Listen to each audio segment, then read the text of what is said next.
அந்த அந்த கதை அவ்வளோ சாதாரணமாக சொல்லிட முடியாது. இந்த சினிமாவில் நான் வந்ததில் ஃபஸ்ட்டு தெரிஞ்சுக்கிட்டது, பொதுவாக நம்மெல்லாம் நினைக்கிற மாதிரி இது ஒரு ஜாலியான தொழிலே அல்ல. கொத்தனார் சித்தாலை விட மோசங்க. இன்னமும் என் காதில் வந்து அது மொத்தா தாட்டி என்ன டைரக்டர்னு கூப்பிட்ட, டைரக்டர் அப்படின்னு கூப்பிட்ட ஒரு நபர் ஃபுல் ஸ்கிரிப்ட் சொன்னார். நான் சொன்ன சத்தியமாக முடியாது சார், என்ன அதில் 3 விதமாக நடிக்க சொல்கிறீங்க. இது சொசைட்டிக்கு மிக முக்கியமான தேவையான ஒரு விஷயம். நான் ஒரு சேரில் நார்மலாக தான் உட்காந்துட்டு இருந்தேன். போக போக போக போக அந்த சேரோட நுனியில் வந்து கேட்க ஆரம்பிச்சிட்டேன். பொதுவாக போலீஸ் கேரக்டர் பண்ண மாட்டேன்னு சொல்லிவிடுவேன். நான் யார்கிட்ட யார் இருந்தாலும் போலீஸ் கேரக்டர்னு சொன்னாங்க. நான் இந்த இடத்துல நான் நிற்கிறதுக்கே ரொம்ப பெருமைப்படுறேன். என் பெயர் குணா சுப்பிரமணியம். ரொம்ப சந்தோஷமா இருக்கு. நிறைய நான் இங்கே வந்து வேடிக்கை பார்த்துருக்கேன். அப்பப்போ வந்து அந்த கார்னரில் நிற்பேன். இன்னைக்கு இங்கே நிற்கிறேன். என் முன்னாடி இவ்வளோ பெரிய ஜாம்பவான்கள்லாம் இருக்கும்போது என்னதான் நமக்கு தைரியம் இருந்தாலும் பேசுறதுக்கு கொஞ்சம் நடுக்கமாக தான் இருக்குது. இருந்தாலும் முயற்சி பண்ணுறேன். தவறு இருந்தால் நான் திருத்திக்கிறேன், மன்னிச்சுக்கோங்க. அடுத்தபடியாக நான் அதை முதலாவதா எல்லாரும் மாதிரி எனக்கும் கொஞ்சம் கடவுள் பக்தி, கடவுள் நம்பிக்கை அதிகம் சின்ன வயசுல இருந்தே. அதனால நான் நினைப்பேன், எனக்கு ஒரு எண்ணம் இருந்துச்சு. எங்கள் தமிழையா சொல்லி கொடுப்பார், எங்கள் பாரின்னு சொல்லிட்டு எங்கள் ஸ்கூல் வாத்தியார் தமிழையா. அவர் சொன்ன எல்லாமே எனக்கு படிப்பில் ஞாபகம் இருக்கா. சில விஷயங்கள் மட்டுமே ஞாபகத்தில் எடுத்துக்குவேன் நான். அதில் அது மட்டும்தான் புரிஞ்சுது. எண்ணிய அங்கு எய்துபை எண்ணிய திண்ணிய ராகப்பெறின் அப்படிங்கிற குரல். அதே மாதிரி எதுவாக நீ நினைக்கிறாயோ அதுவாகவே ஆகிறாய் அப்படின்னு சொல்கிற விவேகானந்தரோட பொன்மொழிகள். இதெல்லாம் ஞாபகத்திலேயே எனக்கு இருக்கும். அதை நோக்கி சரி நம்ம இந்த மாதிரி வரணும்னு சொல்லிட்டு ஓடின ஓட்டத்தில் இப்போ நிற்கிற இடம் இந்த இடம். இதுக்கு ஒரு பெரிய காரணம் என்னென்னா, நாங்களாம் அடையாளம் தெரியாமையே எங்கேயோ ஒரு ஊரில், ஏன்னா சரியான தடத்துக்கு தெரியாது. இன்றைக்கி இருக்க அத்தனை தீமையான பழக்கங்கள் எல்லாமே எனக்கு இருந்துச்சு.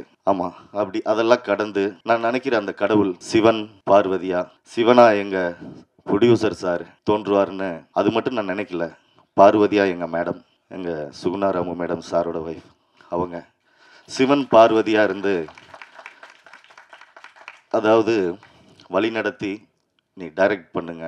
ஒரு 8 வருஷத்துக்கு முன்னாடி சொன்னார். ஒரு பேஷண்ட்டாக தான் அவர்கிட்ட நான் அறிமுகமானேன், எங்கள் சார்கிட்ட, ப்ரொடியூசர் சார்கிட்ட.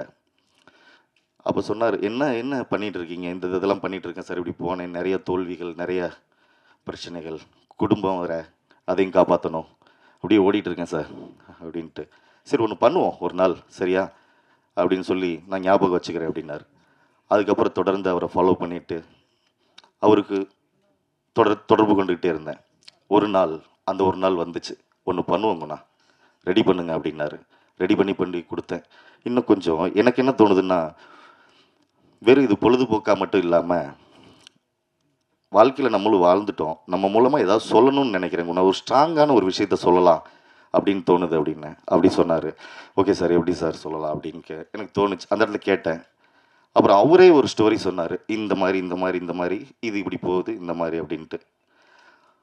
ரொம்ப நல்லா இருந்துச்சு. இன்னைக்கு சமூகத்துக்கு தேவையான ஒரு ஒரு ஒரு ஒரு தகவல், மெசேஜ். சார் சூப்பராக இருக்குது சார் அப்படின்னு. இதை ஸ்க்ரீன் ப்ளே பண்ணுங்க அப்படின்னாரு. பண்ணணும். இந்த சீசா உருவாச்சு. இந்த சீசாங்கிறது இப்போ நீங்கள் எல்லாம் இவ்வளோ தூரம் இங்கே வந்திருக்கிறதுக்கு என்னோட கடவுள்களான எங்கள் சார் 2 பேருக்கும் ரொம்ப நான் நன்றி கடன் பட்டிருக்கேன். அதே மாதிரி இந்த முகம் தெரியாத ஒரு நபருக்கு தன்னோட முகத்தை கொடுத்த எங்கள் தலைவன் நட்டி சார், உண்மையாலுமே யாரோ ஒருத்தன், நான் பெரிய டைரக்டர் அசிஸ்டண்டாகவும் பெரிய டைரக்டர் எங்கள் சார்லாம் இருக்கார். நான் சார்கிட்ட எல்லாம், ஜனா வெங்கட் சார்கிட்ட எல்லாம் அசிஸ்டண்டாக ஒர்க் பண்ணல. ரொம்ப நன்றி சார். ஆனால் அவர் கூடவே அவருக்கு ஹெல்ப்பாக இருந்து எல்லா வேலையும் செஞ்சு கொடுத்துட்டு நான் கவனிப்பேன். சார் நான் இதை எடுத்துக்கிறேன், அதை செய்கிறேன் அப்படின்னு சொல்லிட்டு எல்லா உரிமையும் கொடுத்து எங்கள் நட்டி சார், அங்கே உட்காந்துருக்காங்க இன்னொரு சார் நவீன் கிருஷ்ணா சார், இவங்ககிட்ட எல்லாம் நான் உரிமையோட, அவங்க கூட எல்லாம் நான் வந்து உதவி இயக்குனராக இல்லை, அவங்க கூடவே பயணிச்சுட்டு அவங்களெல்லாம் அடிக்கடி தொடர்பு கொண்டு அவங்க படத்துலலாம் இழுத்து போட்டு ஏதாவது ஒன்று தூக்கி வைக்கிறது, வேலை பார்க்குறது, என்ன பண்ணுறாங்க சார், லெஃப்ட் சொல்கிறாங்க, ரைட்டு சொல்கிறாங்க, அங்கே சொல்கிறாங்க, டாப் ஆங்கிள் சொல்கிறாங்க, லோ ஆங்கிள் சொல்கிறாங்க, இது எல்லாத்தையும் பார்த்துட்டு கவனிப்பேன். ஆனால் அவங்க அந்த உரிமை எனக்கு கொடுத்தாங்க. ஒரு அசன் டைரக்டர் இல்லாட்டி கூட குணவா அப்படின்னு ரொம்ப ரெஸ்பெக்டாக என்னை எல்லாம் கொடுத்தாங்க. அதே மாதிரி மிருகம் சாமி சார், இவங்களாம் நான் உதவி இயக்குனராக எந்த படத்துலையும் ஒர்க் பண்ணல, எல்லா படத்துலையும் நடிக்கிறதுக்கு தான் போனேன். ஆனால் நடிக்க போகிறதுல அது ஒரு காரணமாக வச்சுக்குவேன். நான் போயிட்டு அங்கே நல்லா கவனிக்கணும் அப்படிங்கிறத. அது அப்படி வந்தவன் இப்படி யாரோ ஒருத்தனுக்கு ஏன் நம்ம செய்யணும் அப்படிங்கிற எண்ணம் இல்லாமல் ரொம்ப ஐயோ எப்படி சொல்கிறது, அதாவது ஒவ்வொருத்தவங்களும் வாழ்க்கையில் நிறையா சொல்லுவாங்க, மோசமான மனிதர்கள் இந்த உலகத்தில் ரொம்ப ஜாக்கிரதையாக இருக்கணும் அப்படி இப்படிலாம் பேசுவாங்க. நான் வேகமாக பேசிடுறேங்க. இது சொல்ல வேண்டிய கடமை, அதனால சொல்லிட்டு இருக்கேன். மோசமான மனிதர்கள் நிறைய இருக்காங்க, கவனமாக இருக்கணும்ன்ட்டு. ஆனால் தேடுனா தங்கமும் வைரமும் முத்தும் கிடைக்கும் அப்படிங்கிறதுல நான் தேடி கண்டுபிடிச்ச என்னோட தங்கம், வைரம், முத்து எல்லாமே இங்கே உட்காந்துருக்கேன். என்னோட வைரம் என்னோட நட்டி சார். அப்பா, அவரை பார்க்கும்போது எங்கள் ஸ்கூலில் வந்து கேஎஸ் வாதியார்னு ஒருத்தர் இருப்பார். அவருக்கு பார்த்தாலே பயமாக இருக்கும். அவர் நடந்தாலே பயம், அவர் பார்த்தாலே பயம். நாங்களாம் நடுங்குவோம் அவர் வந்தாலே, அந்தளவுக்கு இருக்கும். சாரை பார்க்கும்போது எனக்கு வந்து அந்த முகத்தில் வந்து எந்த படத்துலையும் சார் அழுது நடித்த மாதிரி எனக்கு தெரியலையா. சார் அப்படியே கம்பீரமாகவே பார்த்துட்டோம், நம்ம கம்பீரமாகவே பார்த்துட்டோம். அப்படிங்கும்போது எனக்கு சார் இருக்கும்போது மட்டும் பேசுகிறதுக்கு வரவே வராது. சார்கிட்ட போய் உட்காந்தேன்னா திக்குவேன் நான். அந்த மாதிரி எனக்கு இருக்கும் சார்கிட்ட. அது என்னமோ தெரியல, கமல் சார் சொல்கிற மாதிரி என்ன மாயமோ தெரியலங்கிற மாதிரி அவர் இப்போ கூட அவரை பார்த்தாங்க நின்றுக்குது. இங்கிட்டு நின்று பேசும்போது நல்லாயிருக்கு. உண்மையாலுமே சொல்கிறேன், ஒரு மனித நேயமிக்க மனிதர், சாதாரண ஒரு பையன். இவனுக்கு ஏன் செய்யணும்? பணம் அவருக்கு நிறையா அவருக்கு கொடுக்குறாங்க. பெரிய பெரிய படங்கள்ல எல்லாம் வாய்ப்பு இருக்குது. பெரிய பெரிய படங்கள்ல எல்லாம் அவரை வந்து நல்ல ரெஸ்பெக்ட் பண்ணி நல்ல பொசிஷனில் வச்சு பாதுகாப்பாக கேரவனில் வச்சு பார்த்துக்குவாங்க. அந்தளவுக்கு அவருக்கு வந்து இன்றைக்கி வந்து மார்க்கெட் இருக்குது. அப்படி ஒரு மனுஷன் பண்ணுறேன்பா, உனக்காக பண்ணுறேன் டைரக்டரேன்னு என்னை கூப்பிட்டாரு. ஐயோ, எனக்கு தூக்கி வாரி போட்டுருச்சு. டைரக்டரா, என்னடா இது அப்படின்ட்டு எனக்கு அப்படியே என்னமோ பறப்பங்க. இந்த சினிமாவில் நம்ம சிஜியில் சங்கர் சார் காமிக்கிற மாதிரி பறக்க ஆரம்பிச்சிருச்சு. டைரக்டரே அப்படின்னாரு. இன்னமும் என் காதில் வந்து அது மொத்த தாட்டி என்னை டைரக்டர்னு கூப்பிட்ட, டைரக்டரே அப்படின்னு கூப்பிட்ட ஒரு நபர். என்னால் சொல்ல வார்த்தைகள் இல்லை. அந்தளவுக்கு எனக்கு இப்போ கூட எனக்கு என்னன்னாக்கா என்னென்னமோ பண்ணுது நெஞ்சுக்குள்ளே இங்கே நிற்கும் போதே. அந்தளவுக்கு நான் நட்டி சாரோட பார்க்கறதுக்கு முன்னாடி இவர் ஒரு நல்ல நடிகர், சூப்பராக நடிகர், பக்காவாக பேசுகிற, டைலாக் டெலிவரி பயங்கரமாக இருக்குது அப்படின்ட்டு. ஆனால் பார்த்ததுக்கப்புறம் பார்த்தா இப்படி இப்படியெல்லாம் மனுஷங்க இருப்பாங்களா அப்படின்னு சொல்லிட்டு உரிமை எடுத்து பேசுவார் நிறையா. அது அந்த இதெல்லாம் எல்லாமே நல்லாயிருக்கும், ஸ்வீட்டாக இருக்கும் அவரோட ஒவ்வொரு நடவடிக்கைகளும். இந்த படத்தில் அவரை நான் இயக்குனேன் அப்படிங்கிறது எனக்கு ரொம்ப பெருமையாக இருக்குது. ரொம்ப ரொம்ப ரொம்ப நன்றி sir. Thank you sir, thank you so much. சொல்ல வார்த்தைகள் இல்லை சார், நன்றி சார். அதே மாதிரி ஒவ்வொருத்தவங்களும் இந்த படத்தில் இருக்க எல்லாருமே ரொம்ப ரொம்ப முக்கியம். அப்படி என்னோட இந்த முதல் பையனை வந்து எனக்கு அவ்வளோ அனுபவங்களை கொடுத்துச்சு. நண்பர் அன்பு தம்பி நிஷாந்த் ரூஷோ ஒரு டெடிகேட்டிவான ஆர்டிஸ்ட். நான் இங்கிலீஷில் கொஞ்சம் பிள்ளையாக பேசுவேன், இருந்தாலும் கொஞ்சம் தப்பாக இருந்தால் எடுத்துக்காதீங்க. நான் முயற்சி பண்ணிட்டு இருக்கேன் பேசுறதுக்கு. டெடிகேட்டிவான ஆர்டிஸ்ட், சூப்பர் பர்ஃபார்மன்ஸ் பண்ணுறாரு. நல்ல அந்த படத்தில் பண்ணியிருக்காரு. அதாவது இவரை சொல்லும்போது நட்டி சாரை சொல்லணும். ஏன்னாக்க இப்படி ஒரு கோ ஆர்டிஸ்டாக இன்னொருத்தர் வந்து படத்தில் நடிக்கிறாரு அப்படிங்கும்போது, டபுள் ஹீரோ ரோல் அப்படிங்கும்போது அதையும் நினைக்கல நட்டி சார். அதுக்கும் ரொம்ப ரொம்ப தேங்க்ஸ். அதில் வந்து நம்ம சார் வந்து நம்ம நண்பர் நிஷாந்த் ரூஷோ வந்து நல்லா பண்ணியிருக்காரு, நல்ல ஸ்கோர் பண்ணுவார், ஒரு நல்ல நட்சத்திரமாக வருவார். அதில் எந்த மாற்று கருத்தும் இல்லை. தேங்க்யூ ஸோ மச் பிரதர், ரொம்ப நன்றி. அதே மாதிரி பாடினி குமார், எங்கள் படத்தப்போ தான் இவங்க அந்த வெப் சீரிஸ் நடித்தாங்கன்னு நினைக்கிறேன் இல்லையா? அது முன்னாடியே வந்துருச்சு. நாங்கள் கொஞ்சம் லேட்டாக வந்திருக்கிறோம். நீங்கள் லேட்டஸ்ட்டாக நடத்துவீங்க, பண்ணி கொடுக்கணும்னு வேண்டிக்கிறேன். அதுமாதிரி பாடினி குமார் ரொம்ப நல்ல பொண்ணு, அபாரமான ஒரு பர்ஃபார்மன்ஸு. கிளிசரின் போட்டுக்கிறியாமா அப்படின்னு சொல்லி நாங்கள் கொண்டு போய் கொடுக்கும்போது, இல்லை சார் நான் பண்ணிக்கிறேன் அப்படின்னு சொல்லிட்டு அப்படியே அழுவாங்க. அந்த டேக்கில் அப்படியே பண்ணுவாங்க. அப்படி அந்தளவுக்கு ஒரு டெடிகேட்டிவான ஆர்டிஸ்ட்டு. நான் கொண்டு போவேன், இந்த மேக்கப் பண்ணுங்கப்பா, கிளிசரின் எங்கே அப்படின்னு சொல்லிட்டு எடுத்துகிட்டு கொண்டு போயிட்டு கொடுக்கும்போது டக்குன்னு அதை இல்லை சார் பரவாயில்ல சார் அப்படின்னு சொல்லி போட்டு அப்படி நடிச்சிருவீங்களான்னு கேட்டால் அப்படி நடிப்பாங்க. அந்த மாதிரி ஒரு டெடிகேட்டிவான ஆர்டிஸ்ட்டு. வாழ்க வளமுடன், நல்லா வருவீங்கம்மா. வாழ்த்துற அளவுக்கு நான் பெரிய ஆள் இல்லை, பெரியவங்க இருக்க இடத்துல வாழ்த்துறதுனால நீங்கள் வந்து பெரிய ஆளாக வருவீங்க. நன்றிம்மா. அதே மாதிரி வந்து எங்கள் படத்தில் யார் பேராவது விட்டு போயிடுச்சுன்னா தப்பாக எடுத்துக்கிங்கன்னு நான் முக்கியமானவங்க அப்படிங்கிறதுல எல்லாத்தையும் சொல்லிடுறேன். முக்கியமானவங்க எல்லாருமே. அதில் வந்து நான் குறிப்பிட்டு சில பேரை நேரம் கருதி மட்டும் சொல்லிக்கிறேன். அதே மாதிரி வந்து நம்ம மூர்த்தி ஒரு சூப்பரான ஆக்டர், வளர்ந்துக்கிட்டு வராரு, நல்ல நண்பர், ஒரு முக்கியமான ரோல் பண்ணியிருக்காரு. நண்பர் தம்பி, அன்பு தம்பி கார்த்தி, ஆர்எஸ்ஆர் ரவி, கார்த்திங்கிற ஒரு ரோல் பண்ணியிருக்காரு. அழகாக வளர்ந்துக்கிட்டு வராரு, ஒரு முக்கியமான ரோலில் பண்ணியிருக்காரு. ப்ரொடியூசர் ராஜநாயகம், எங்கள் சார் மஞ்சக்குருவின்னு ஒரு படத்தை ப்ரொடியூசர் அந்த கும்ஃபு ஃபைட்டர், கும்ஃபு மாஸ்டர் நம்ம படத்தில் வந்து ஒரு முக்கியமான ரோல் பண்ணியிருக்காரு. அப்புறம் வந்து இன்னும் வந்து எஸ்ஆர் ஆனந்தகுமார் இந்த படத்தில் ஒரு ரோலும் பண்ணியிருக்காரு. என்னோட இணை இயக்குனர், இந்த படத்தோட இணை இயக்குனர் அண்ணனுக்கு ரொம்ப நன்றி. என்னோட உதவி இயக்குனர்கள் யாசிக்கு, சிவா, பொன்னி, ஜெயராம் இவங்க எல்லாமே வந்திருக்காங்க. எல்லாருக்கும் என்னோட நன்றி. அதுக்கப்புறம் இன்னொரு முக்கியமான விஷயம், இந்த மேடையில் நான் வந்து ரொம்ப எனக்கு சந்தோஷம் என்னன்னாக்க, நாம் பார்த்து வியந்த இயக்குனர்கள்லாம் இங்கே உட்காந்துருக்காங்க. நாம் பார்த்து வியந்த இயக்குனர்கள். நண்பர் அந்த பக்கம் சாரி பிரதர், ஏன் அப்படி இதில் ஓவர்லேப்பில் இருக்கீங்க? நன்றி பிரதர். அது ஆதேஷ் பாலா ரொம்ப நல்ல கேரக்டரு, நிறைய ஃபாலோவர்ஸ் வச்சுருக்காரு ஃபேஸ்புக் இதில் எல்லாம். அருமையான நண்பர், உற்சாகம் தர்ற மாதிரி இருக்கும் அவரோட ஒவ்வொரு பேச்சும். தட்டி தட்டி கொடுப்பாரு. நல்லா இருங்க, நல்லா நல்லா நல்லா சூப்பர் பிரதர் அப்படின்னு சொல்லி பேசுவார். அவர் நல்ல நடிகர். நம்ம ஒரு நல்ல காமெடி நடிகர் சிவராமன் அவங்க சன்னு. ரொம்ப நன்றி பிரதர், நீங்கள் நம்ம படத்தில் இருந்ததுக்கு ரொம்ப நன்றி பிரதர். அப்புறம் வந்து ஆமாம், அவர் கதாநாயகனில் கடைசியாக சொல்லணும். சரண் வந்து கதாநாயகன், கடைசியாக சொல்லிடுறேன், டக்கு டக்கு டக்குன்னு போயிடுவோம். அப்புறம் என்னன்னாக்கா, நான் பார்த்து வியந்த என்னோட இயக்குனர்கள் ரொம்ப ரொம்ப எனக்கெல்லாம் நான் அழுவேன். அந்த என் ஆசை ராசாவே அப்படின்னு நினைக்கிறேன் அந்த படம். அதுலலாம் சாரோட கஸ்தூரி ராஜா சாரோட அந்த அந்த ஒவ்வொரு இதுலேயும் தண்ணி வந்துடும் எனக்கெல்லாம். இந்த அழுக சீன், சிரிக்கிற சீனில் கூட உருன்னு உட்காந்து பார்த்துருவேன் நான், அவ்வளோ சீக்கிரம் சிரிப்பு வராது. இந்த அழுக சீன் மட்டும் படத்தில் வந்துருச்சுனாக்கா எனக்கு ரொம்ப கண்ணிலலாம் தண்ணி வந்துடும். அந்த மாதிரி சாரோட படங்களில் அவ்வளோ சென்டிமெண்ட் இருக்கும். எனக்கு ரொம்ப ரொம்ப பிடிச்ச ஒரு இயக்குனர்களில் பாரதி ராஜா சார், கஸ்தூரி ராஜா சார் இப்படி ரைமிங்காக சொல்லிட்டு வரும்போது நான் நேசிக்கிற, என் மனசு ஒப்புக்கிற, நான் வந்து டாப்புன்னு நினச்ச என்னோட இயக்குனர்களில் எங்கள் ஐயா கஸ்தூரி ராஜா சார். அவர் என்கிட்ட ஃபோனில் பேசும்போது நிறைய விஷயங்கள் சொன்னார்.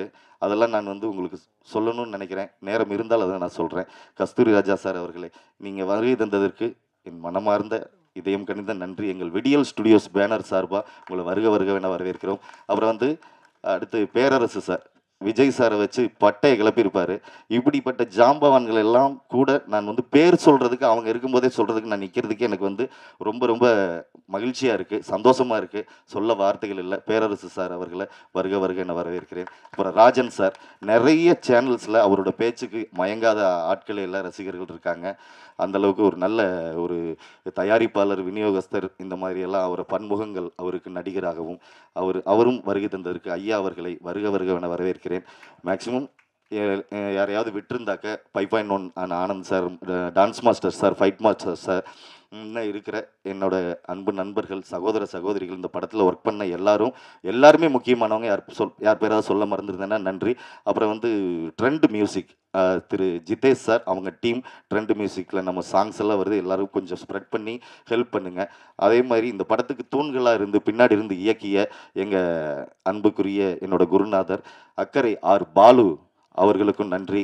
அவர்களுக்கு நான் வந்து ரொம்ப கடமைப்பட்டிருக்கேன். அதே மாதிரி மேனேஜர் ராஜன் சார், அவரும் வந்து தூண்களாக இருந்து ஓடியாந்து இந்த ப்ராஜெக்டை நல்லபடியாக முடிச்சு கொடுத்தாங்க. ரொம்ப ரொம்ப நன்றி சார். ரொம்ப நேரம் எடுத்துக்கிட்டேன்னு நினைக்கிறேன், சாரி. அடுத்து வந்து கேமராமேன், அப்புறம் டெக்னீஷியன், எல்லாருமே நல்லா உழைச்சிருக்கீங்க. யார் பேராக சொல்லலைன்னா தயவு செஞ்சு தப்பாக நினச்சிக்கோங்க. ப்ளீஸ் மறந்துருப்பேன். இப்படி சொல்லி நான் லேட்டாவது நிறைய பேர் பேசணும், சாரி, நன்றி.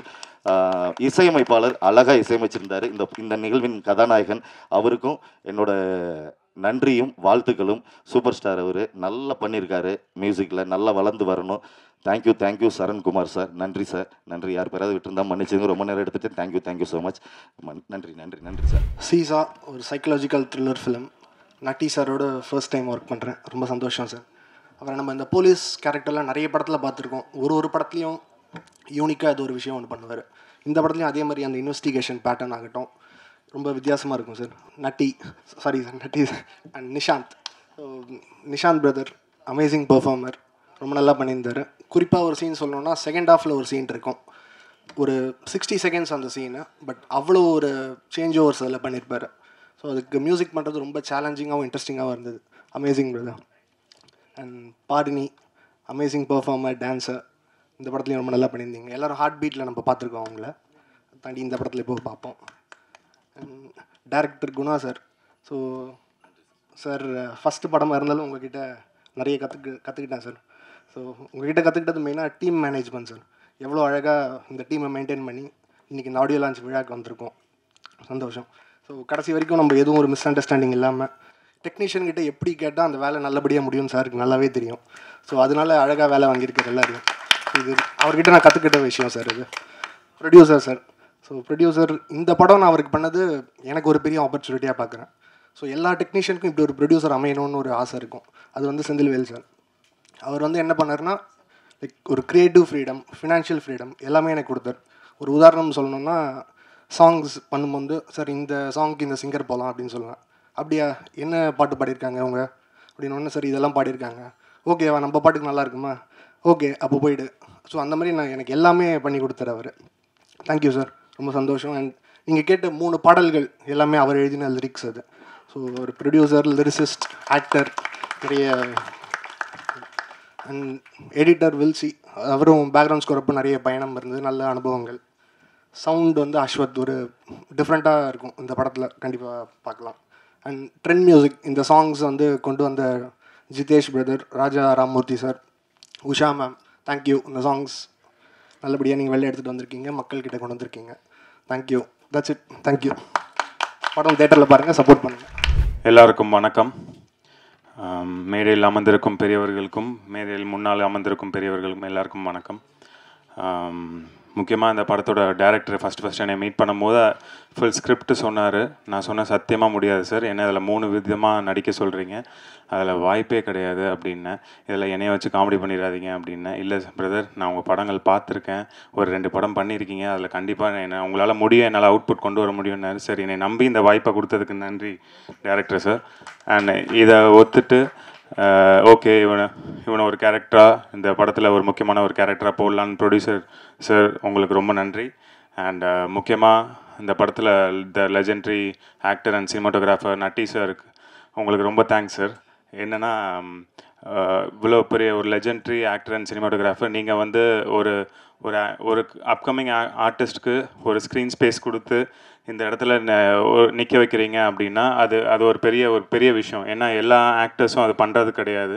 ஸோ அந்த மாதிரி நீங்கள் இப்படி அப்கமிங் ஆர்டிஸ்ட்டுக்கு சப்போர்ட் பண்ணி எங்கள் எல்லாரையுமே இங்கே ஸ்டேஜுக்கு மேலே ஏற்றி இப்படி நிற்க வச்சதுக்கு ரொம்ப நன்றி sir. Thank you so much sir. And heroine Patni thank you so much.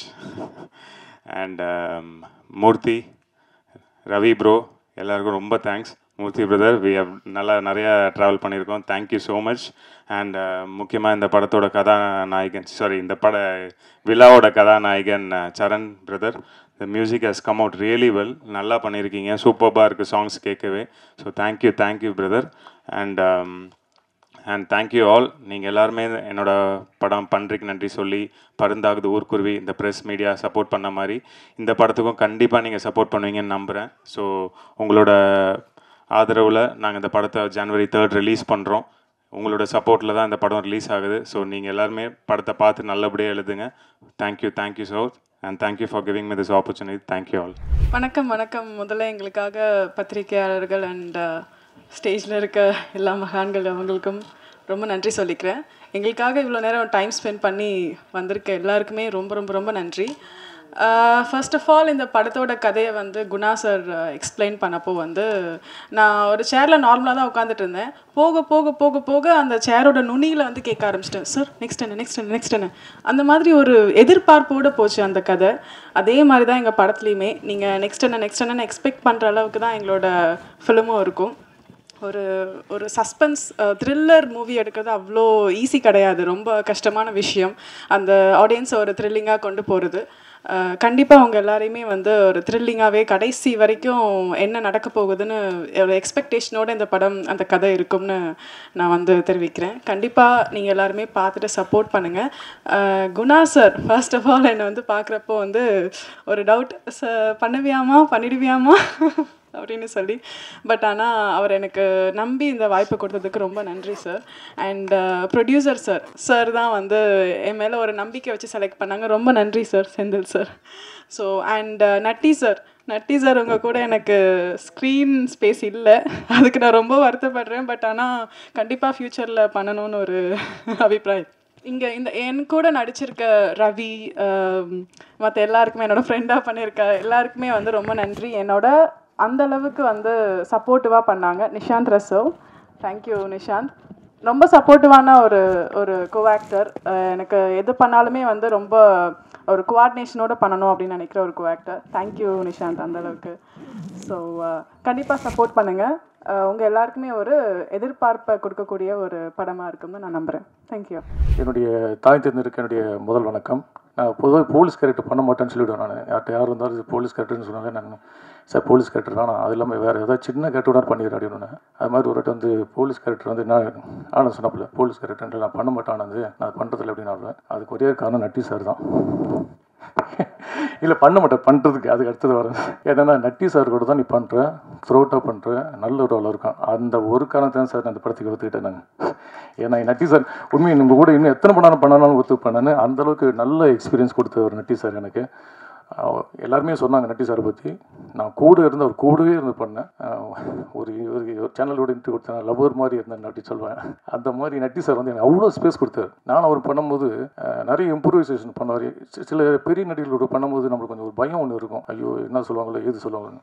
ஆனால் அவர் கூட பண்ணும்போது எதுவுமே எனக்கு இல்லை. Sir I love you sir again. Natty sir thank you. இது இன்னொரு விஷயம், சின்ன ஒரு விஷயம் ஷேர் பண்ணிக்கிறேன். நான் வந்து முதல் முறை ஆஃபீஸ்க்கு வரும்போது குணா சார் இருந்தார், அக்கறை பாலு சார் இருந்தாங்க. வந்து நண்பன் வந்து இன்ட்ரோடியூஸ் பண்ணாப்புல. அப்போ லைட்டாக கொஞ்சம் தொப்பு இருந்தது. இவர் தான் இன்ஸ்பெக்டர் கேரக்டருக்கு பண்ணுறாங்க, எஸ்ஐ கேரக்டர் பண்ணாங்க. அவங்க வேறு டிசைன்லாம் பார்த்து வச்சுருந்தாங்க. இவர் நாங்கள் லைட்டாக தொப்பைக்கு இப்போயும் இருக்கார், இவர் எப்படிங்க அப்படின்னாங்க. இது அப்புறம் கீழே வந்து ஆனந்த் வந்து சொன்னான், நண்பா இது மாதிரி தொப்பை இருக்குது, இது மாதிரி ஃபீல் பண்ணுறாங்க. ஷூட்டிங்க்கு இன்னும் ஒரு 7 நாள் தான் சார் இருக்குது, ஆக்சுவலாக இன்னும் 7 நாள் தான் இருக்குது, எப்படி அப்படின்னாரு.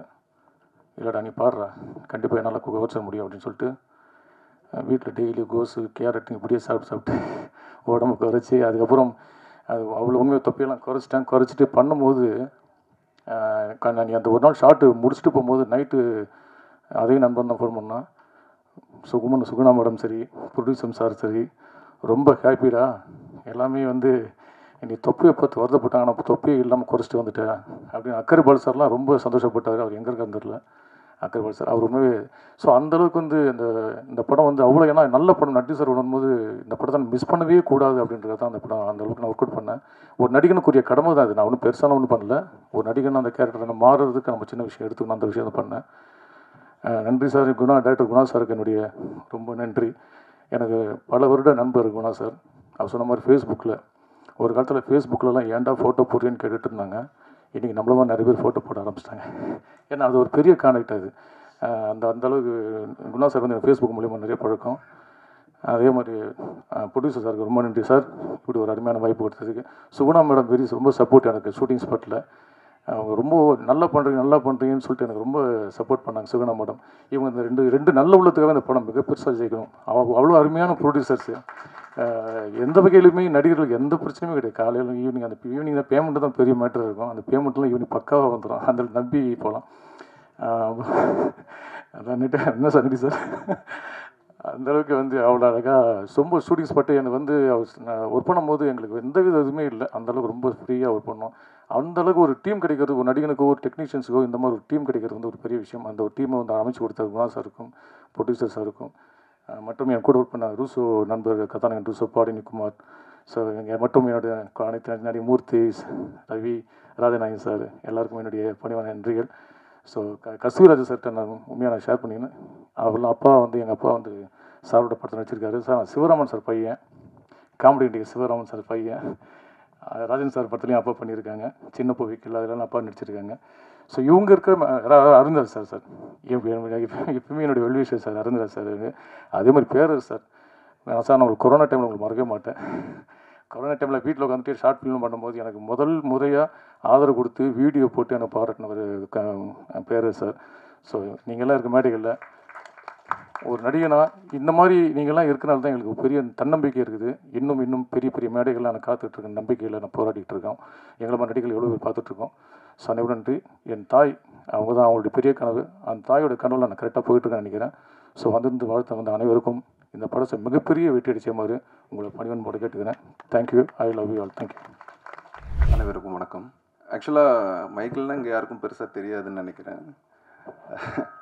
போகும் இடம் வெகு தூரம் இல்லைன்னு ஒரு படம், அது நான் டைரக்ஷன் பண்ணேன். தேங்க்யூ. பார்த்தேன் வீடியோ, இது ஆடியோ எல்லாம் பார்த்தேன். ரொம்ப நல்லா இருந்தது பிரதர். மியூசிக் டைரக்டர் உங்களோட ஒர்க் ரொம்ப நல்லா இருந்தது. டைரக்டர் சார் சூப்பராக இருந்தது. எனக்கு பெரிய எக்ஸ்பீரியன்ஸ் கிடையாது. பத்திரிகை ஊடக நண்பர்களுக்கு நன்றியை தெரிவிச்சுக்கிறேன். ஃபஸ்ட்டு என் படம் ரொம்ப சின்னதாக ஒரு படத்தை பண்ணிவிட்டு நாங்கள் கொண்டு போய் சேர்க்குறதுக்கு ரொம்ப கஷ்டப்பட்டோம். அது நிறைய பேருக்கு தெரியும்னு நினைக்கிறேன். அதே மாதிரி இந்த மாதிரி சின்ன படங்களுக்கு உங்களால் முடிஞ்ச இதை நீங்கள் பண்ணுங்கள். அது அவங்களுக்கு ரொம்ப யூஸ்ஃபுல்லாக இருக்கும். சீக்கிரம் தேட்டரில் இருக்கும்போதே அதை பண்ணிட்டீங்கன்னா ரொம்ப நல்லாயிருக்கும். தேட்டரை விட்டு ஓடிடிக்கு வந்ததுக்கு பிறகு பண்ணுறது ரொம்ப அது வேல்யூ கம்மி தான். தேட்டரில் இருக்கும்போதே பண்ணிங்கன்னா நல்லாயிருக்கும். தயவு செஞ்சு நல்லா எழுதுங்க. எழுதி வரக்கூடிய இளைய இயக்குநர்களை நீங்கள் தான் கொண்டு முன்னால் நிறுத்தணும். மற்றபடி வந்திருக்கக்கூடிய பெரியவர்கள் அவ்வளோ பேருக்கும் எனக்கு நான் நன்றி தெரிவித்துக் கொள்கிறேன். நன்றிங்க. இந்த இனிய விழாவிலே கலந்து கொள்ளக்கூடிய இந்த நல்ல வாய்ப்பினை வழங்கிய நல்ல உள்ளங்களுக்கு முதற்கண் நன்றி கலந்த வணக்கங்களை தெரிவித்துக் கொள்கிறேன். ஒரு சீசா ஒரு அற்புதமான படம். நம்ம இயக்குனர் குணா எனக்கு ஒரு சகோதரர் மாதிரி, தம்பி மாதிரி.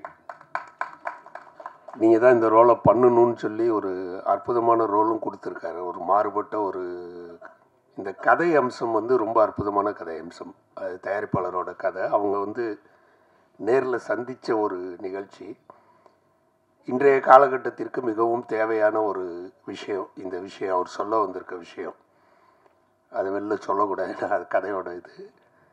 ஒரு அற்புதமான விஷயம், நாட்டுக்கு தேவையான ஒரு விஷயத்தை அதை அற்புதமாக ஒரு வடிவமைச்சு ரொம்ப அருமையாக பண்ணியிருக்காங்க. இந்த டீம் எல்லாருமே ஒரு குடும்பமாக தான் ஒன்றா தான் ஒர்க் பண்ணோம். நட்டி சாரோட முதலாக நான் நடித்தேன். ரொம்ப அற்புதமாக இருந்தது அந்த அனுபவம். இது நம்ம குணா சார் ரொம்ப மெனக்கட்டு ரொம்ப நிறைய அதில் கான்சென்ட்ரேட் பண்ணி நல்லா பண்ணியிருக்காங்க. நம்ம கதாநாயகி பாடினி, அவங்கள பற்றி சொல்லணும். அந்த பாடினின்ற பேர் எனக்கு ரொம்ப பிடிச்சிருச்சு, அதனால் அது மைண்டில் ஏறிடுச்சு. நான் திரும்ப கேட்டேன், உன் பேர் பாடினியா? ஒரிஜினலாகவே உன் பேர் பாடினியா? ஆமாம் சார், எங்கள் அப்பா ரொம்ப தமிழ் பற்று, அதனால் எனக்கு வச்சாங்க அந்த பேரை அப்படின்னு சொல்லி. நல்ல ஒரு அருமையான கதை. பத்திரிகையாளர்கள் உங்கள் கையில் இருக்குது. நீங்கள் நிச்சயமாக இந்த படத்துக்கு நல்ல வரவேற்பு கொடுப்பீங்கன்ற நம்பிக்கை எனக்கு இருக்குது. ஏன்னா அதுக்கு உள்ளுக்குள்ள அந்த விஷயங்கள் அப்படி அமைஞ்சு இருக்குது. இந்த படத்தை சிறிய படம் பெரிய படம் என்று நீங்கள் நிச்சயமாக பார்க்க மாட்டீர்கள். இந்த படத்தை பெரிய படமாக ஆக்க வேண்டிய பொறுப்பு உங்கள் கையில் இருக்குது. அவங்க ரிலீஸ் பண்ணுற டைமும் ஒரு நல்ல டைமில் ரிலீஸ் பண்ணுறாங்க, பெரிய அப்போசிங் இல்லாமல். அதனால் இந்த படத்திற்கு முழு ஒத்துழைப்பு கொடுத்து இதை பெரிய அளவு கொண்டு வரணும். மேடையில் வீட்டிற்கும் நமது கஸ்தூரி ராஜா சார் அவர்களுக்கும், அவர் இப்போ நிறையா நடிக்க ஆரம்பிச்சிட்டாரு. அடுத்த படத்துக்கு மைண்டில் வச்சுக்கோங்க. சார் அற்புதமாக பண்ண ஆரம்பிச்சிட்டாரு. ராஜன் அண்ணாவுக்கும், ராஜன் அண்ணா சொல்லுவாங்க இந்த படத்தை பற்றி. ஏன்னா அவங்க தான் சொல்லுவாங்க, சிறிய படத்துக்கு அதை வெளியில் கொண்டுட்டு வரதுக்காக அவங்க எந்த அளவுக்கு பல முயற்சிகள் எடுத்து செஞ்சிட்ருக்காங்கங்கிறது எனக்கு நல்லா தெரியும். ஆனால் இது ரொம்ப நல்ல படம், அற்புதமான படம். சிறிய படம் பெரிய படம்னு இல்லாமல் மக்களுக்கு தேவையான ஒரு அருமையான கருத்தை சொல்லியிருக்காங்க. நிச்சயமாக நல்லா வரும். தயாரிப்பாளர் அவர்களுக்கு சிங்கேரவன் சார் தானே, செந்தில்வேலன் சார் அவர்களுக்கு என்னுடைய மனமார்ந்த நன்றி. ஏன்னா அற்புதமான ஒரு டீமை தேர்ந்தெடுத்துட்டு அவர் ஊர்லேருந்து வரவே மாட்டார். ஷூட்டிங் நடக்கிறப்பலாம் ஊர்லேயே இருப்பார். ஏன்னா அவர் டாக்டரு, அந்த வேலையை பார்த்துக்கிட்டு அதில் பிஸியாக இருப்பார். அங்கேருந்து டைரக்ட் பண்ணியிருக்கார் பாருங்க. ஏன்னா அவருடைய கதை அது. தான் குழந்தைங்கும் போது அதை பாதுகாக்கணும்ல அவர். அது மாதிரி என்ன ஒரு நம்பிக்கை இருந்தால் அவர் எல்லார்ட்டையும் ஒத்துட்டு நீங்கள் பண்ணுங்க அப்படின்னு விட்டுருக்காருங்கிறது ஒரு மிகப்பெரிய விஷயம். அதே மாதிரி ஆதேஷ் சொன்ன மாதிரி பேமெண்ட்லாம் அவங்க போகிறதுக்கு முன்னாடியே கொடுத்து விட்டாங்க. ரூசோவுக்கு ஒரு அருமையான கேரக்டர், ரொம்ப நல்லா பண்ணியிருக்காப்புல இதில். நானும் பார்த்தேன். ஏன்னா என்னை உட்கார வச்சுட்டு அவர் எடுத்துக்கிட்டு இருப்பார். அது நம்ம சொல்லக்கூடாது, பல டைரக்டரை நாங்கள் பலரை உட்கார வச்சுருக்கோம். அதனால் ரொம்ப அற்புதமான ஒரு கேரக்டர், ரொம்ப நல்லா பண்ணியிருக்காப்புல. எல்லாருமே நல்லா பண்ணியிருக்காங்க. படம் நிச்சயமாக பெரிய படமாக வரும். அதுக்கு உங்களுடைய பத்திரிகை நண்பர்களும் ஊடக நண்பர்களும் ஒரு நல்ல ஆதரவை கொடுத்து படத்தை வெற்றி பெற செய்ய வேண்டும் என்று மீண்டும் ஒரு முறை கேட்டுக்கொண்டு, இந்த விழாவிலே கலந்து கொள்ளக்கூடிய இந்த நல்ல வாய்ப்பை வழங்கிய தம்பி குணா அவர்களுக்கு மீண்டும் எனது நன்றியை தெரிவித்துக் கொண்டு விடைபெறுகிறேன். நன்றி, வணக்கம். அனைவருக்கும் வணக்கம். இயக்குனர் மைக்கேல் அவர் தன்னோட படத்துக்கு பேர் சொன்னார். அப்புறம் எங்கள் இயக்குனர் கஸ்தூரி ராஜா அவர்களுக்கு நன்றி. ஏன்னா அந்த சிறிய படங்களில் வாழ்த்துறதுக்கு பெரிய மனசு வேணும். அதுக்கு டைம் ஒதுக்கி இவ்வளோ நேரம் உட்காந்து இருக்காங்கன்னா அதை நன்றி சொல்லி ஆகணும். திரையுலகில் வாரிசுன்னு இருக்கு. அரசியலில் வாரிசு ஜெயிக்கிறது ஈஸி, பணம் இருந்தால் போதும். ஆனால் திரையுலகில் வாரிசு ஜெயிக்கிறதுக்கு திறமை இருக்கணும். அறிமுகத்துக்கு மட்டும்தான் யூஸ் ஆகும். கஸ்தூரி ராஜாவோட 2 வாரிசுகள், ஒன்று வைரம், ஒன்று தங்கம். ஏன்னா கஸ்தூரி ராஜா இயக்குனர் பையன் அப்படிங்கிறதுக்காக டைரக்டர் கஸ்தூரி ராஜாவோட பையன் அப்படிங்கிறனால கதாநாயகன் ஆகிட்டார். சீசானா மீனிங் எல்லாருக்கும் தெரியும். இந்த விளையாட்டும்பாங்கள பார்க்கெலாம் பார்த்துருப்பீங்க. இந்த பக்கம் குழந்தை அந்த பக்கம் குழந்தை இருக்கும். ஏற்று இறக்கு விளையாட்டு இது. விளையாட்டுலேயே சிறந்த விளையாட்டு சீசா. ஏன்னா மற்ற விளையாட்டுலாம் வெற்றி அடையுது ஓகே, ஒருத்தன் தோக்குறத நம்ம விரும்புவோம், ரசிக்க மாட்டோம், விரும்புவோம். இதுதான் ஒருத்தன் இறங்கும்போது ஏறவன் ரசிப்பான், திருப்பி இறங்கும்போது அவன் ரசிப்பான். ஏறி இறங்கும்போது இந்த விளையாட்டு தான் விளையாட்டில் அற்புதமான விளையாட்டு. இந்த படத்துக்கு இந்த தலைப்பு எந்த அளவுக்கு பொருத்தங்கிறது படம் பார்த்தா தான் தெரியும். ஆனால் இதுக்கப்புறம் சினிமாவில் பண்ணிட்டோம் சகஜம்தான். இயக்குனர் குணா சுப்பிரமணியத்திற்கு நீங்கள் இறக்கமே இருக்கக்கூடாது, ஒன்லி ஏற்றம் தான். அவர்கிட்ட பிடிச்ச விஷயம் பக்தி, கடவுள் பக்தி. நம்ம ஒரு இயக்குனராக முயற்சி பண்ணுறோம்.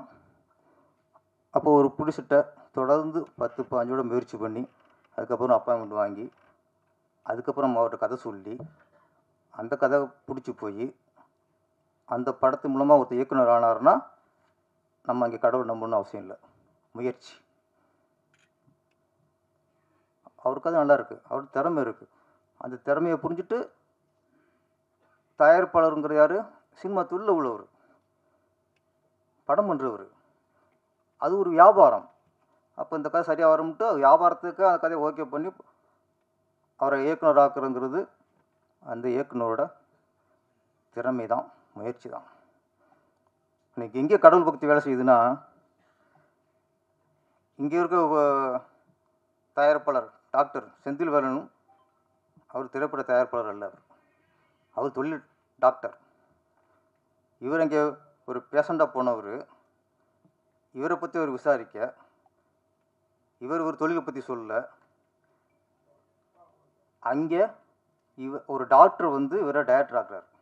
அங்கே தான் கடவுள் இருக்கார். அது முயற்சி, திறமைக்கலாம் அடுத்த விஷயம்.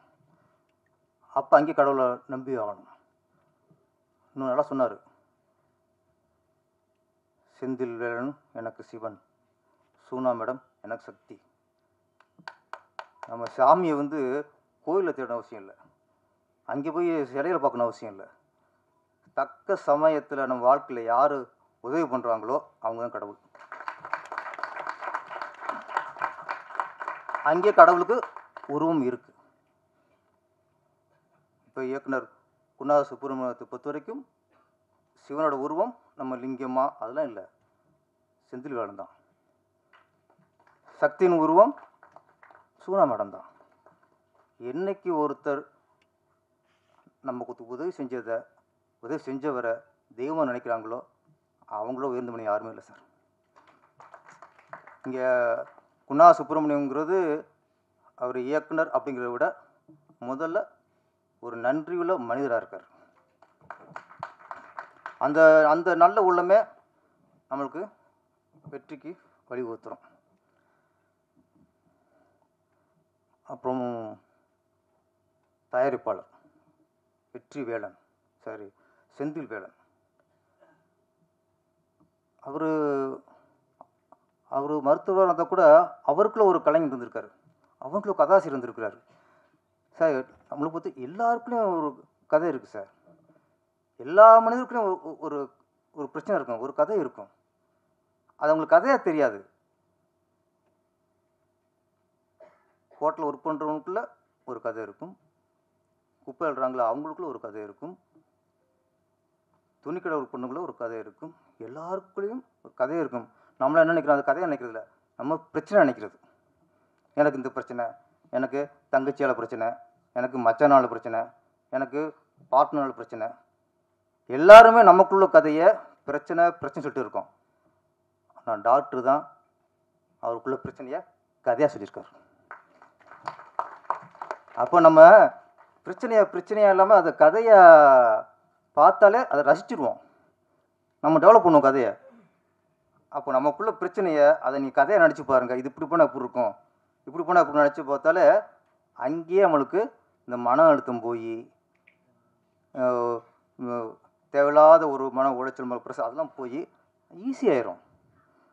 இன்றைக்கி இந்த மேடை கற்றுக்கிட்டது நட்டி சார், எந்த பிரச்சனை சரி இது ஒரு கதை அப்படின்னு கதையை உருவாக்கிட்டால் முடிஞ்சு வச்சு பிரச்சனை ரொம்ப சால்வ் ஆயிரும். அதனால் ஒரு நல்ல கதாசிரியர் நம்ம திரையுலகம் கிடச்சிருக்காரு. கதாசிரியர் மட்டும் இல்லை, பாடலாசிரியர். இப்போ நான் தான் பாட்டு எழுதினேன். நான் ஒரு 15 வருஷம் இப்போ ஃபீல்டில் இருந்து அப்புறம் கம்போசிங் போகும்போது அந்த டியூனை கேட்டுட்டு நானாக சில இப்போ டம்மியா வரிலாம் போட்டு ட்ரெயினப் பண்ணி தான் நான் டயர்ட் ஆனதுக்கப்புறம் என் படத்தில் பாட்டு எழுதினேன். அது ரொம்ப ஈஸி. நம்ம இடத்துக்கு நம்ம எழுதுறதுலாம் ரொம்ப ஈஸி. அடுத்தவங்க கொடுக்குறத நம்ம அதுவும் திறமையான டெவலப் இல்லை, மற்றவங்க திறமை நம்மளுக்கு டெவலப் பண்ணிக்கிறது தானே. ஆனால் எடுத்த உடனே கதை, அடுத்து பாடல். சார் பாடல் கதை எழுதுறது கூட ஈஸி சார், ஆனால் பாடல் எழுதுறது ரொம்ப கஷ்டம். அது எழுதுறதுன்னு தெரியும். அதுவும் இப்போ உள்ள மியூசிக் டைரக்டருக்குலாம் அவங்க போகிற டியூனுக்கு வார்த்தையை போட்டு ரொம்ப கஷ்டம். அப்போல்லாம் கொஞ்சம் இழுப்பாங்க, அப்படியே வார்த்தை போட்டுருவான். போவோமா ஊர்கோலம் ஈஸி வார்த்தை விழுந்துடும். இப்போ அப்படி இல்லையா, டட்டக்கு டக்கு டட்டக்கு டக்கு எங்கிட்ட வார்த்தை தர்றது. ஒரு வார்த்தையை மடக்கி கரிச்சிப்பை மடித்து பேண்ட் வைக்கிற மாதிரி இருக்கு. இப்போ அப்போல்லாம் அப்பல கரிச்சிப்பை அயன் பண்ணுற மாதிரி. அப்போ இந்த சூழலில் இப்போ உள்ள மியூசிக் டைரக்டருக்கு பாட்டு எழுதுறது மிகப்பெரிய சவால். அந்த சவாலில் ஃபஸ்ட்டு வெற்றி அடிச்சிட்டாரு நம்ம ப்ரொடியூசர். அதில் ஒரு வரி இருந்துச்சு, சூப்பர் வரிங்க. இந்த பூகோளத்தில் முதல் தலைவன் தமிழன் தான். இந்த பூமியிலே முதல் தலைவன், முதல் மனிதனும் தமிழன் தான். ஆனால் நம்ம பெரும் பேசிட்டு கொண்டிதான் நாங்கள் தான் ஆதி தமிழன், நாங்கள் தான் மூத்த தமிழன் எல்லாம் நம்ம சொல்லிக்க வேண்டிதான். மற்றவங்க சொல்ல மாட்டான். நம்ம பெருமையை நம்ம சொல்ல வேறு யார் சொல்கிறது? அப்போ உண்மையை திருப்பி சொல்லிட்டு இருந்தால் தான் நமக்கே ஓஹோ நம்ம தான் மூத்த குடிமகனும் அப்படின்னு ஞாபகத்துக்கு இருந்துகிட்டு இருக்கோம். நல்ல வார்த்தை போட்டார். முதல் மனிதன் சொல்ல முதல் தலைவன் தமிழன் தான், உலகத்திலே மிக சிறந்த தலைவன். அது தமிழனுக்கு தமிழன் நம்மளா தலைவன் நடிச்சு கொண்டிதான் என்ன. அது ஒரு உற்சாகம் தானே, ஒரு நல்ல வார்த்தை. டக்குனு இவ்வளோ வரியில் அந்த வார்த்தை வந்து இன்றைக்கும் மனசில் அப்படியே பதிஞ்சிருச்சு. அப்புறம் இந்த படத்தோட கதாநாயகன் நட்டி அவர்கள், அவரை பற்றி சொல்லணும்னா, இப்போ விஜய் சார் வந்து அரசியலுக்கு வந்துருக்கிறாரு. இன்றைக்கி சம்பளம் 150 கோடி 200 கோடி சொல்கிறாங்க. அந்த அவ்வளோ பெரிய அமௌண்ட்லாம் விட்டுட்டு, அவ்வளோ பெரிய வருமானத்தை விட்டுட்டு இன்றைக்கி முழுக்க அரசியலுக்கு வந்துட்டார். எப்படி விஜய் சார் அவ்வளோ பெரிய வருமானத்தை விட்டுட்டு அரசியலுக்கு வந்தாரோ அதே மாதிரி சார் நட்டியும். அக்கா நட்டி அரசியல் வந்து என்ன சொல்லிடுறாதீங்க. ஆமாம், தலைப்பு ரெடி ஆயிடுச்சு, கெட்டிங் ரெடி ஆயிடுச்சு. அவர் கேமராமேனா இன்னைக்கு இறங்கினாருன்னா பல கோடி சார். இன்னைக்கும் இந்தி படங்களில் இன்னைக்கும் அவ்வளோ எதுவும் இருக்காங்க, கூப்பிட்டு இருக்காங்க. அவர் பொழைக்க தெரியாத மனுஷன் வருதுல கொடி கொடியாக வருதுல வாங்கி கல்லா கட்டாமல் இந்த நடிப்புங்கிறதுல அவருக்கு ஒரு அவ்வளோ ஒரு ஆர்வம். அதில் ஒரு அதில் நடிப்பு லவ் பண்ணுறாரு. அப்போ இந்த படத்துக்கு நீங்கள் கேமராமேனா உங்களுக்கு 5 கோடி சம்பளம், இந்த படத்தில் ஹீரோவானா உங்களுக்கு 50 லட்சம் சம்பளம், 5 கோடி தூக்கி போட்டுருவார். நீ 50 லட்சம் 5 லட்சம் தெரியா ஆரா ஹீரோயா. மனுஷனுக்கு நான் யோசிப்பேன், என்னன்னா இவ்வளோ ஆஃபர் இருக்குது, இவர் இந்த நடிப்பில் அவ்வளோ ஒரு ஈர்ப்பாக இருக்காரு அப்படின்னா, நமக்கு எது பிடிக்குதோ, நம்ம மனசு எது விரும்புதோ, நம்ம எதை செஞ்சால் நம்ம மனசுக்கு நம்ம ஆத்ம திருப்தி இருக்குதோ அங்கே பணத்தையே பார்க்கக்கூடாது சார். அதுதான் வாழ்க்கை. பணத்துக்காக போயிட்டு இருந்தோம்னா நாளைக்கு இந்த இது கிடைக்காது, இந்த சந்தோஷம் கிடைக்காது, இந்த நிம்மதி கிடைக்காது. அப்போ குழந்தையாக இருக்கும்போது அது என்னத்தை இது விரும்புதோ அதை கொடுத்தா தான் அது சந்தோஷம். அன்னைக்கு விரும்புகிறத 20 வருஷம் கொடுத்தா சாப்பிடுமா? குழந்தையாக இருக்கும்போது அதுக்கு ஸ்வீட் பிடிக்கும், லட்டு கேட்கும், சிலேபி கேட்கும், எல்லாம் கேட்கும். 40 வயசுக்கு சுகர் வந்துடும். சுகர் வரும்போது சிலேபி கொடுறா தூக்கி எரிஞ்சிடுவாங்க. அப்போ அந்தந்த நேரத்தில் என்னென்ன கிடைக்குதோ, எது மனசுக்கு பிடிக்குதோ அங்கே லாபம் நஷ்டம் பார்க்காம மனசுக்காக வாழ வேண்டும். மனசுக்காக வாழ வேண்டும். எனக்கு தெரியும் நட்டி சார் இந்த ஒரு 5 வருஷத்தில் அவர் எத்தனை கோடி இழந்திருப்பார்னு எனக்கு தெரியும். ஒரு அசுரன், வா மகாராஜா, நான் தான் மகாராஜா, அவருக்கு நடித்தா அவர் மகாராஜா. அவர் கேமரா போனால் அங்கே மகாராஜா இல்லை, அங்கே படை வீரனாக இருக்கலாம், தலைவர் இருக்கலாம், ஆனால் அவர் மகாராஜா இருக்கணும்னு நடிப்பார் சார். இன்னொன்று அவர் ரொம்ப பிடிச்ச விஷயம், பெரிய டைரக்டரு, சின்ன டைரக்டரு, பெரிய ப்ரொடியூசரு, சின்ன ப்ரொடியூசரு, இந்த தராதரமும் பார்க்க மாட்டார். கதை நல்லா இருக்கா. இன்னொன்று அவர் ஒரு இயக்குனருக்கு கால்ஷீட் கொடுக்குறாருன்னா கதைக்காக மட்டும் கொடுக்க மாட்டார். கதை சொல்லும்போதே அந்த டேரக்டரோட குணத்தை பார்த்துருவார் ஃபஸ்ட்டு. இந்த படத்தை பொறுத்த வரைக்கும் இந்த கதையும் தாண்டி நம்ம குணா சுப்பிரமணியத்துக்காக இந்த படம் பண்ணியிருக்கார் சார். எப்படி நான் சொன்னேன்னே, கஸ்தூராஜா மகானாக இருந்தாலும் தனுசுக்கு அந்த வெறி இருக்குல்ல சார். இன்றைக்கி உச்சத்து போயிட்டார். இன்றைக்கும் ஒவ்வொரு படம் பார்க்கும்போது ஒரு நடிகரை பார்க்க முடியல, அது படத்தை வெளியினத்தை பார்க்க முடியுது, அவ்வளோ உழைப்பு தெரியுது. அதே மாதிரி நட்டி சார், இப்போ எப்படி வாரிசுன்னு சொல்லும்போது அதே மாதிரி நம்ம ஆதேஷ் பாலா, அது அப்பா நகைச்சுவை நடிகர், அவரும் வாரிசு தான். ஆனால் இன்ன வரைக்கும் அவரை செதுக்கிட்டே இருக்கார். அவர் திறமை இருக்குது, இன்றைக்கி செதுக்கிட்டே இருக்கார். ஏதோ ஒரு ரூபத்தில் ஏதோ ஒரு வித்தியாசமாக போய் மக்கள்கிட்ட போய் சேர்ந்துடணும்ட்டு இந்த வெறி இருக்கணும். இந்த யூனிட்டை பொறுத்த வரைக்கும் ஒரு நல்ல ஒரு இயக்குனரை உருவாக்கணும் அப்படிங்கிறது ப்ரொடியூசரோட வெறி. ப்ரொடியூசரை நம்மளை நம்பி படம் கொடுத்துட்டாரு. அந்த படத்தை நல்லா செதுக்கி மிகப்பெரிய வெற்றி அடைய வைக்கணுங்கிறது இயக்குனரோட வெறி. Mister 3 sir Sarankumar 3 song super. ஆனால் நான் சொன்ன மியூசிக் அது வேறு, அதுக்காக நீங்கள் கோஷிக்காதீங்க. நீங்கள் அழகாக ரசிக்கிற மாதிரி போட்டிருந்தீங்க. எப்பவுமே ஒரு இசை கேட்கும்போது காதில் மட்டும் வண்டு கத்துற மாதிரி இருக்கக்கூடாது, ஹார்ட்டுக்குள்ளே அந்த ஹார்ட் பீட்டோடு அதை ரசிக்கணும், ஹார்ட்டுக்குள்ளே உட்காரணும். இது நான் 3 சாங் நல்லா இருந்துச்சு. நீங்கள் நல்ல மியூசிக் டைரக்டர், நான் சொல்கிற அந்த வேறு அது நல்லா இருந்துச்சு. நிசாந்த் நல்லா பண்ணியிருந்தீங்க, சூப்பர். பாடினி ஓகே, பேர் ஓகே, பாடினி நல்ல ஒரு தமிழ் பேர். பாடுனி அப்படிங்கிறது வேறு, பாடினிங்கிறது வேறு. என்ன பாடுனின்னா அது பாடகராயிரும், பாடினா கவிஞராயிரும், இவ்வளோ வித்தியாசம் தானே. ஆமாம், இவங்க ஒரு கவிதையை தான் பேரை வச்சுருக்காங்க பாடினின்ட்டு.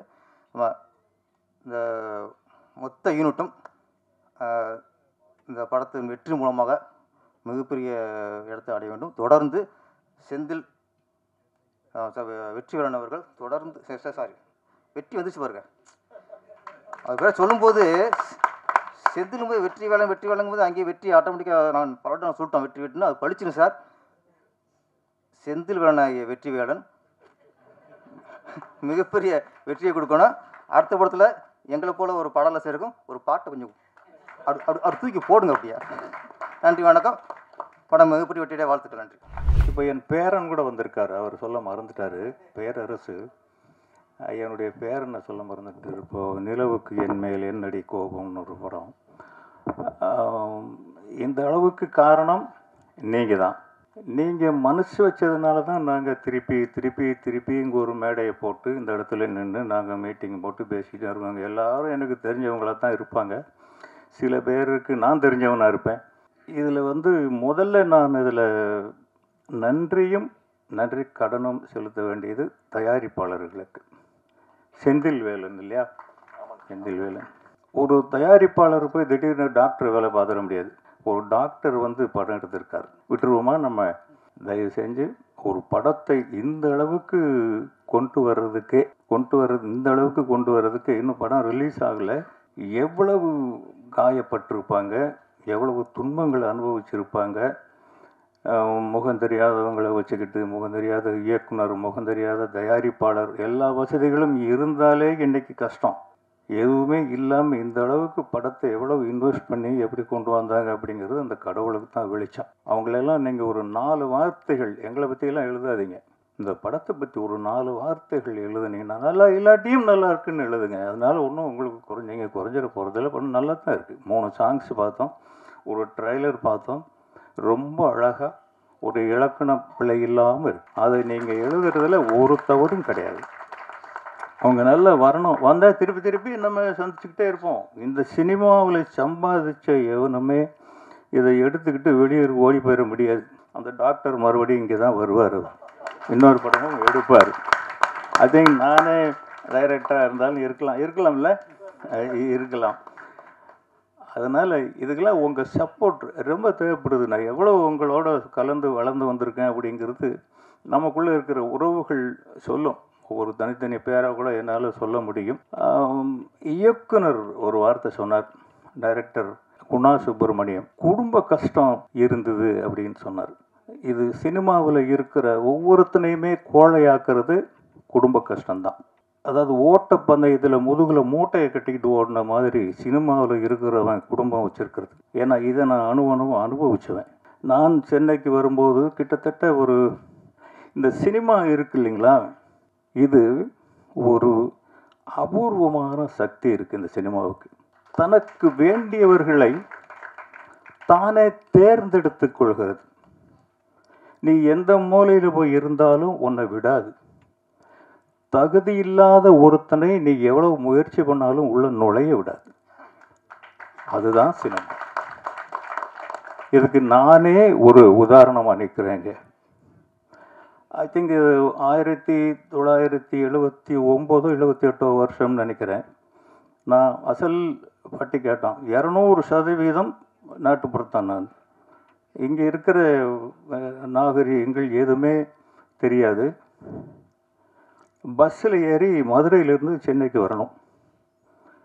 அது சென்னைன்னா என்ன, சென்னையில் யார் இருக்கா, எங்கே வழி இருக்குது, ஒன்றும் தெரியாது. வந்து பார்த்தா திடீர்னு போர்டை பார்த்தாக்கா சென்னை சென்னை சென்னைன்னு போர்டு, கடையுடைய போர்டுகள் இருக்குது. சென்னை சென்னை தான் தெரியும், அதுக்கு பக்கத்தில் இருந்ததை பார்க்கல. சென்னை வந்துருச்சே அப்படின்னு சட்டுன்னு இறங்கிட்டேன் அவசரமாக. இந்த பஸ்ஸு போயிடுச்சு. அந்த கையில் இருந்த விலாசத்தை கொண்டு போய் ஒருத்தர்கிட்ட காமிச்சேன். ஐயா இந்த விலாசம் எங்கே இருக்குது? அவர் என்ன இப்படி ஒரு மாதிரியாக பார்த்தார், லூஸை பார்க்குற மாதிரி சிரித்தார். புச்சா என்னடா புச்சாங்கிற, எந்த ஊர் புச்சா, ஊருக்கு புதுசான்னு கேட்குறாரு. ஆமாங்க. அட பாவி, நீ போகிறது இன்னும் 20 கிலோமீட்டர் இருக்குது. நான் போக முடியுது வண்ணாரப்பேட்டை. நான் இறங்குனது தாம்பரத்தில். கையில் இருக்கிறது ஒரே ₹1 நாணயம் தான் இருக்குது. வேறு வழியில் அங்கேருந்து பஸ்ஸில் ஏறினா பஸ்ஸுக்கு வண்ணாரப்பேட்டைக்கு 80 பைசாங்கிறான். மிச்சம் 20 பைசா. இரவு 11 மணி. இப்போ கொஞ்ச நாளைக்கு முன்னாடி மழை பெஞ்சுது, அந்த மாதிரி மழை பெஞ்சிக்கிட்டே இருக்குது. டக்குன்னு இறங்குனா குப்புன்னு கண்ணு முன்னாடி திருப்பதி கோயில் மாதிரி வெளிச்சம். என்னடா இது அப்படின்னு பார்த்தா மகாராணி தியேட்டர். பாருங்க எவ்வளோ பெரிய சிக்னல் கிடச்சிருக்குன்னு. முதல் படி எடுத்து வச்ச உடனே கண் முன்னாடி மகாராணி தியேட்டர்னு நிற்குது. அந்த விலாசத்தை காட்டிக்கிட்டு, அப்போ நான் ரொம்ப ஒல்லியாக இருப்பேன், ஒரு குச்சிக்கு துண்டி போட்ட மாதிரி தான். இதை விட டபுள் கருப்பாக இருப்பேன். இப்போவும் கருப்பு தான். அப்போ என் மனைவி எப்படி தான் என்ன கல்யாணம் பண்ணிக்கிட்டாங்களோ தெரியல எனக்கு. அந்த மலையில் நனைஞ்சிக்கிட்டே அதை விசாரிச்சுக்கிட்டு அந்த விலாசத்தை போயிட்டுருக்கிறேன். திருப்பி பார்த்தாக்கா மறுபடியும் மகாராணி தியேட்டரே வருது. 2வது சிக்னல். என்னடா மறுபடியும் இதே தியேட்டர் வருதே. வந்த வழியை திருப்பி விசாரிச்சுட்டே போகிறேன். திருப்பி நான் போகிற விலாசம் வரல, மறுபடியும் மகாராணி தியேட்டரே வருது. இப்படி 3-4 தடவை போனால் என்னுடைய ட்ராமாவை ஒரு ரிக்ஷாக்காரர் பார்த்துக்கிட்டே இருந்தார். அவர்கிட்ட இந்த விலாசத்தை காமிச்சு, ஐயா இதில் கொண்டு போய் விடுங்க, நான் போக வேண்டிய இடம் அங்கேருந்து 100 அடி தூரம்தான் இருக்குது. அந்த மழையில் இதை நான் கண்டுபிடிக்க முடியல. அந்த ரிக்ஷாக்காரர் பார்த்து 50 பைசா கொடு அப்படின்னாரு. ஐயா இல்லையா 20 பைசா தான் இருக்குது. கொடுத்தானா சாவுகராக்கி அதுக்கு இதுன்னு என்னென்னமோ சொல்லிட்டு ஏறி குந்துன்ட்டு சரக்கு அடிக்கிற நேரத்தில் வந்துக்குது பாரு சாவுகராக்கி அப்படின்னு ஏறி உட்கார வச்சுட்டு ஏறணுன்னே இறக்கி விட்டான். இதான் இந்த அட்ரஸ் போ அப்படின்னு. ஆக ஒரு தாய் வயிற்றிலிருந்து எப்படி பிறந்தோமோ அப்படி இந்த சென்னையில் வந்து இறங்கினேன். அந்த 3 தடவை எனக்கு சிக்னல் கொடுத்த அந்த மகாராணி தியேட்டர் தான் நான் சினிமாவுக்கு வர போகிறேன்னு என் தலையெழுத்து எழுதுச்சுன்னு இன்றைக்கி நான் உணர்றேன். உழைப்பு, அந்த உழைப்பும் சோர்வின்மையும் நம்மக்கிட்ட இருந்துருச்சுன்னா எந்த கொம்பனாலையும் நம்மளை அசைக்க முடியாது. நம்மளுடைய நாற்காலியில் வேறு எவனுமே வந்து உட்கார முடியாது. நான் உழைப்புக்கு 5 நேரம் கிடையாது. ஆனால் அது முக்கியமாக சொல்ல மறந்துட்டேன். அப்போது என் மனைவி, குழந்தை ஊரில் இருக்காங்க. இங்கே நான் சம்பாதிச்சு அவங்களுக்கு அனுப்பணும். சுற்றி சுற்றி சுற்றி வேறு வேலை தான் தேடுறேன், சினிமாவுக்கு போகலை. இந்த சினிமா மாய வலை வீசி என்னை திருப்பி திருப்பி வாடா வாடான்னு சினிமா தான் என்னை கூப்பிடுது. நான் சினிமாவுக்கு முயற்சியே பண்ணலை. இன்றைக்கி வந்து இங்கே நின்று உங்கள் முன்னால் பேச வைக்கிது. அதுதான் சினிமா. உண்ணா இதை உங்களுக்கு தான் சொன்னேன் இந்த கதையை. நீங்கள் வந்து அதுக்காக நீங்கள் வருத்தப்பட வேண்டிய அவசியம் இல்லை. அது வாழ்க்கை. இப்போ நம்ம போராடுறது வாழ்க்கையோட வசதி இல்லையா? இந்த வசதிகள் சினிமாவில் இருக்கிற வசதிகள் வேறு எங்கேயாவது நம்ம அனுபவிக்க முடியுமா? இந்த சினிமாவுக்காக நம்ம அவ்வளவு நன்றியோடு இருக்கிறோமா? இல்லை. இன்றைக்கி படம் எடுக்கிறதுக்கு எவ்வளவு பணம் இருந்தால் எனக்கு 100 தடவை சொல்கிறாங்க எங்கள் பசங்க, நீ படம் எடுப்பா, நீ படம் எடுப்பான்னு. வேணாம்ப்பா, போதும். யாரையுமே இன்றைக்கி வேலை வாங்க முடியல. ஒரு படம் ஆரம்பிச்சிட்டா அந்த ப்ரொடியூசர் 2 சொட்டு கண்ணீர் விட்டால் தான் அதில் வேலை செஞ்ச அத்தனை பேரும் சந்தோஷப்படுறான். எவ்வளவு இப்போ ஒரு 50 லட்சம் ஒரு படத்தில் போடுறோம்னா கிட்டத்தட்ட 15 லட்சம் அந்த படத்துக்கு போய் செலவானால் ரொம்ப பெரிய விஷயமா இருக்குது. அப்படி தான் இருக்குது. இப்படி இருந்தும் ஏதோ தைரியத்தில் இந்த டைரக்டர் உங்களை நம்ப வச்சுருக்காரு. நீங்கள் வந்து படம் எடுத்திருக்கீங்க. அப்படி தான் நீங்கள் ஆவீங்கன்னு நான் சொல்ல வரல. நீங்கள் நல்லா வருவீங்க, நல்ல மனசு இருக்குது உங்களுக்கான கதை பாட்டு. நீங்கள் பாருங்கள், நாங்கள் வந்து பஞ்சு மிட்டாய் சீலை கட்டின்னு இன்றைக்கி கூட 2 படத்தில் என் பாட்டு ஓடுது. அந்த மாதிரி பாட்டெல்லாம் எங்களுக்கு இன்றைக்கி அந்த பாட்டு எழுதுகிற வாய்ப்பு கொடுக்க வேண்டாமா? கொடுக்கல, நீங்களே எழுதிட்டீங்களே. அந்த மாதிரி பாடல்கள், அந்த டூயட் எழுதுனது நீங்கள் தானே? அருமையான வார்த்தைகள். அது ரொம்ப ஒரு கவிதை மாதிரி ரொம்ப அழகாக இருந்தது. ஏன்னா படம், இயக்கம், மியூசிக், அவர் ஒரு புதியவரா 3 படம் சின்ன சின்ன படங்கள் பண்ணியிருக்காரு. 3 படம் நல்ல படம். எல்லாமே சின்ன படம் தாங்க. தியேட்டரில் தான் பெரிய படம் ஆகுது. பூராமே சின்ன படம் தான். இப்போ நிறைய பெரிய படங்கள் சீக்கிரம் கொஞ்சம் சின்னதாகி போச்சு, நிறைய சின்ன படங்கள் பெருசாகி போச்சு. அதனால் நல்லா பண்ணியிருக்கீங்க தம்பி. Very good music. நான் சும்மா முகஸ்துதிக்கு சொல்லலை, ரொம்ப நல்லா பண்ணியிருக்கீங்க. ஃபோட்டோகிராஃபி நல்லா இருக்குது. கிரேடிங்கில் கொஞ்சம் கோளாறு இருக்குது போல் இருக்குது. இன்னும் கொஞ்சம் சரியாக வரல இதில். ஆமாம், படத்தில் வந்துடும்னு நினைக்கிறேன். அது ட்ரெய்லருக்காக கொஞ்சம் அவசரத்துக்கு எல்லாம் பண்ணுறது தான். நாங்களும் அதெல்லாம் பண்ணி தான் வந்திருக்கோம். அப்படி பண்ணுறது தான். நீங்கள் பட்ட கஷ்டங்களுக்கு அதனால் நீங்கள் முதல்ல குடும்பம் இருக்குதுன்னு வருத்தப்படாதீங்க. முதல்ல கொஞ்சம் உங்களுக்கு என்னென்ன வயசு? சரி, அது ஒன்றும் பெரிய விஷயம் கிடையாது தம்பி. நான் டைரக்டர் ஆகும்போது 39 வயசில் தான் நான் என்றால் அவன் மனசிலே படம் எடுத்தேன். எனக்கு கடவுள் ஒரு அனுகிரகம் என்ன கொடுத்தான்னா, இளையராஜாங்கிற ஒரு வரப்பிரசாதம் கிடைச்சது எனக்கு. அந்த காலத்தில் ஒரு மிடில் ஏஜ் கதை, அது ஒரு ஃப்ளூ கேட்டான் தி வால், இப்படியும் அப்படியுமான படம் தான் அது. அந்த காலத்தில் இளையராஜாங்கிற ஜாம்பவான் கிடைச்சாரு. ராஜ்கிரன்கிற ஒரு இஸ்லாமிய கடவுள் எனக்கு வரம் கொடுத்தாரு. இதெல்லாம் மீறி அந்த படம் ஜெயிச்சதுன்னா அந்த படத்தை ரசிக்கிற ஆடியன்ஸ் அன்னைக்கு இருந்தாங்க. இன்னைக்கு எடுத்தால் ஓடாது அது. பட் இன்னைக்கு ஜனங்களுக்கு என்ன தேவை அப்படிங்கிறது இப்போ படம் எடுக்கிறவங்களுக்கு தான் வெளிச்சம், உங்களுக்கு தான் வெளிச்சம். 42ங்கிற வயசு நான் ஒன்றும் வெளியே சொல்லலை. அதனால் நீங்கள் நல்லா வருவீங்க. வேறு என்ன சொல்கிறது? தயவு செஞ்சு மறுபடியும் நான் உங்ககிட்ட தான் வரேன். இந்த படத்தை பற்றி குறைகள் இருந்தாலும் கூட, குறைகள் எனக்கு தெரிஞ்சு குறைகள் இல்லை. குறைகள் இருக்குதுன்னு சொன்னால் அது மேதாவித்தனம் தான். தயவு செஞ்சு 2 நல்ல வார்த்தைகள் எழுதுங்க. இத்தனை தடவை நான் உங்களை கேட்க வேண்டியது கிடையாது, படம் என்னது கிடையாது. இருந்தால் கூட அவருடைய இடத்துல இருந்து உங்களை நான் ரெக்வஸ்ட் பண்ணி கேட்குறேன், 2 நல்ல வார்த்தைகள் எழுதுங்க. உண்மையிலேயே நான் இப்போ சமீப காலமாக எந்த விழாக்களுக்கும் போகிறதில்ல. ஃபஸ்ட்டு யாராவது ஒருத்தர் பேசினார், நான் சோன் பேசுகிறேன், அவர் பேர் மறந்துடுச்சு. இல்லை நீங்கள் இயக்குனர் பேச சொல்லுங்கன்னு. அப்புறம் யாரோ ஒருத்தர் பேசினார், இல்லை இயக்குனரை பேச சொல்லுங்கள். அப்புறம் இயக்குனரே பேசினார். நான் இங்கே வந்ததுக்கு காரணமே இது ஒரு சின்ன படம். நம்மளும் ஒரு காலத்தில் இப்படி இருந்து தான் வந்தோம். ஒரு சின்ன படத்துக்கு போய் 4 வார்த்தைகள் சொன்னால் மீடியா அப்புறம் நமக்கு தெரிஞ்சவங்களாக இருப்பாங்க, அவங்கக்கிட்ட நம்ம போய் ரெக்வெஸ்ட் பண்ணுவோம் அப்படிங்கிற ஒரு நல்ல எண்ணத்தில் தான் இங்கே வந்திருக்கேன். அதுக்காக ஒரே ஒரு 2 வார்த்தைகள், நல்ல வார்த்தைகள் சொல்லுங்கள். அந்த படம் ஒரு 4 நாள் போனோம், இன்றைக்கி 4 நாள் போனால் போதுமானது. 4 நாள் போனால் உங்களுக்கெல்லாம் ஒரு புண்ணியம் அதனால் கிடைக்கும். அவர் இன்னும் 2 படம் பண்ணுவார், மறுபடியும் நமக்குள்ளே தான் இருப்பார். அவர் எல்லா தொழில்நுட்ப கலைஞர்களுக்கும் அவங்க பாடினே அவங்க பேரை புரிஞ்சுக்கிறதுக்கு ஒரு 5 நிமிஷம் ஆச்சுங்க. பார்த்த உடனே ஒருவேளை ஒரு பாம்பே பொண்ணாக இருக்கும்னு நினச்சிட்டு இருந்தேன். பாடினுன்னாங்க. ஓ பாடினே குப்தா, பாடினே ராவுன்னு இருக்கும் போல இருக்குன்னு நினச்சேன். அம்மா உங்கள் பேர் திருப்பி சொல்லுங்கள். இல்லை அப்படின்னு நினச்சேன். இப்போ பாடினே குமார்னு சொன்னாங்க. தமிழ் பொண்ணு அழகாக தமிழில் பேசிட்டாங்களே, அதுவே உங்களுக்கு பாதி சக்ஸஸுங்க.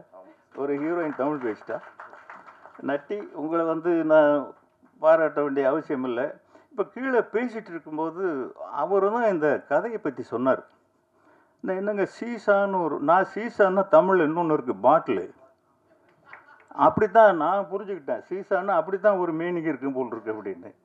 அவர் ஒரு அருமையான கதை சொன்னாருங்க. வாழ்க்கையில் இது வரைக்கும் நான் கேட்டதும் இல்லை, எந்த படத்துலையும் பார்த்ததும் இல்லை. அப்படி ஒரு லைன் அது. ஒரு மருத்துவர் தன்னுடைய அனுபவங்களை, அதாவது தன்னுடைய அனுபவம்னு அவர் வாழ்க்கையில் பட்ட அனுபவம் இல்லை, சொசைட்டியில் சந்தித்த அனுபவங்களை கலெக்ட் பண்ணி இது பொதுமக்களுக்கு போய் சேரணும், பணம் சம்பாதிக்கணுங்கிறதுல அதுக்காக யாரும் பணம் கொடுக்காம படத்தை ரிலீஸ் பண்ண போகிறதில்ல. அந்த பொதுமக்களுக்கு அந்த அனுபவங்கள் போய் சேரணுங்கிற ஒரு ஆராய்ச்சி தான் அந்த படம். அவர் சொல்லும்போது கேட்கும்போதே பயமாக இருக்குது. அவர் படத்தில் இருந்து, ஆனால் ட்ரெய்லர்லேயும் அதில் அது தெரியல, படத்தில் தெரியும்னு நினைக்கிறேன். இங்கே வந்திருக்கிற எல்லாருக்கும் நன்றி, இதில் உழைச்ச எல்லாருக்குமே நன்றி. உங்களுக்கு வெற்றி பக்கத்திலே இருக்குது. நன்றி, வணக்கம். அன்பிற்கும் மரியாதைக்கும் உரிய இந்த சீசா படத்தினை வெற்றி பெற வேண்டும் என வாழ்த்த வந்திருக்கிற மேடையில் இருக்கிற வல்லவர்களே, எதிரில் அமர்ந்திருக்கிற உள்ளத்தின் அடித்தளத்திலிருந்து ஆழ் மனதிலிருந்து வாழ்த்த வந்திருக்கிற நல்லவர்களே, உங்கள் அத்தனை பேருக்கும் என்னுடைய நன்றி கலந்த வாழ்த்தினையும் வணக்கத்தையும் தெரிவித்துக் கொள்கிறேன். டைரக்டர் குணா அவர்கள் நேற்று இரவு என்னை சந்தித்து அழைத்தார்கள். நான் வேறொரு வேலையாக இருந்து வர முடியாத சூழ்நிலை. நான் எவ்வளோ சொன்னேன், நான் எர்ணாவூர் பக்கம் இருக்கேன், அங்கேருந்து வர்றதுக்கு இல்லை எப்படியாவது வந்தாகணும்னாங்க.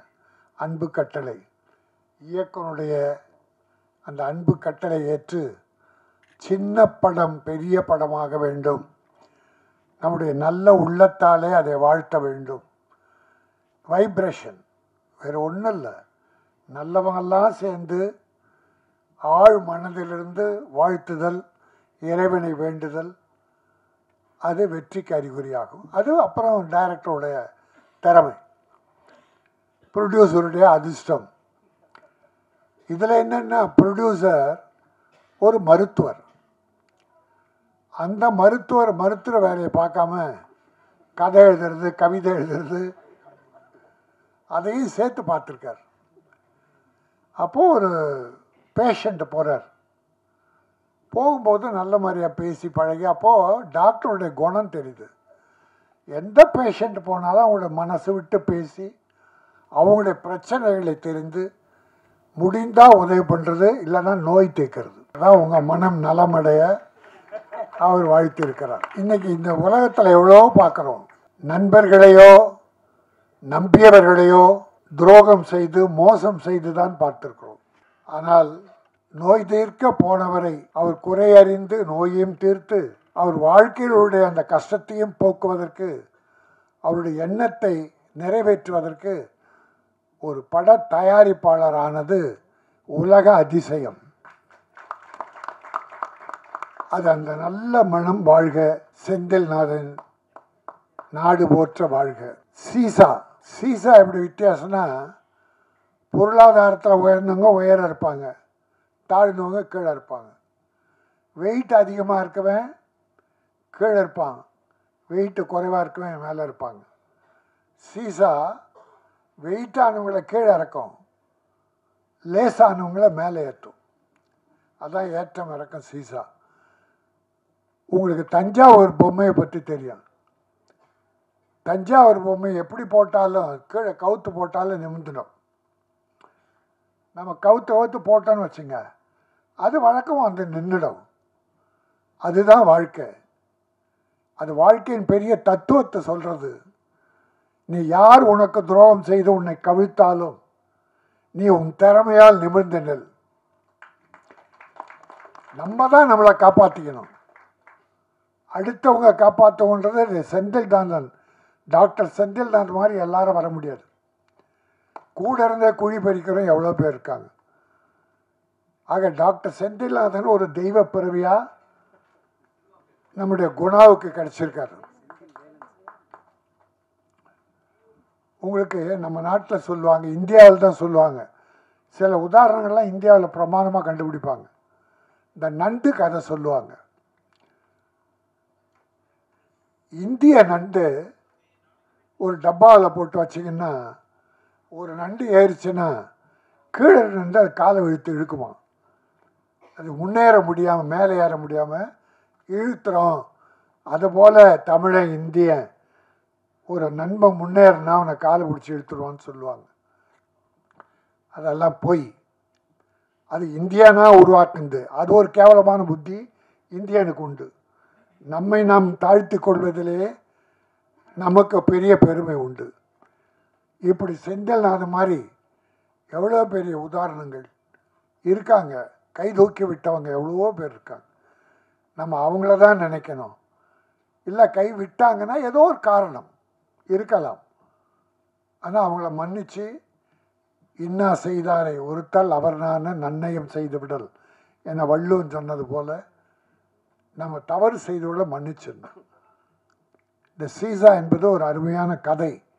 குணா சொன்னார். அவர் எப்படி டைரக்டர் ஆனார், டாக்டர் எப்படி அவருக்கு உதவி பண்ணார் என்று சொன்னதோடு கதையுடைய ஒரு சில வரிகளை சொன்னார். எத்தனை நாள் ஷூட் பண்ணேன்னு சொன்னார். நான் முதல்ல யார் வந்து கேட்டாலும் எவ்வளோ ஷூட் பண்ணீங்கன்னு ஒரு நியாயமான அளவு ஷூட் பண்ணிருக்காரு. செலவினங்களும் இந்த படத்துக்கு தேவையான கதைக்கு தேவையான செலவு பண்ணியிருக்காங்க. மிதமிஞ்சியும் அவர் பண்ணிடல.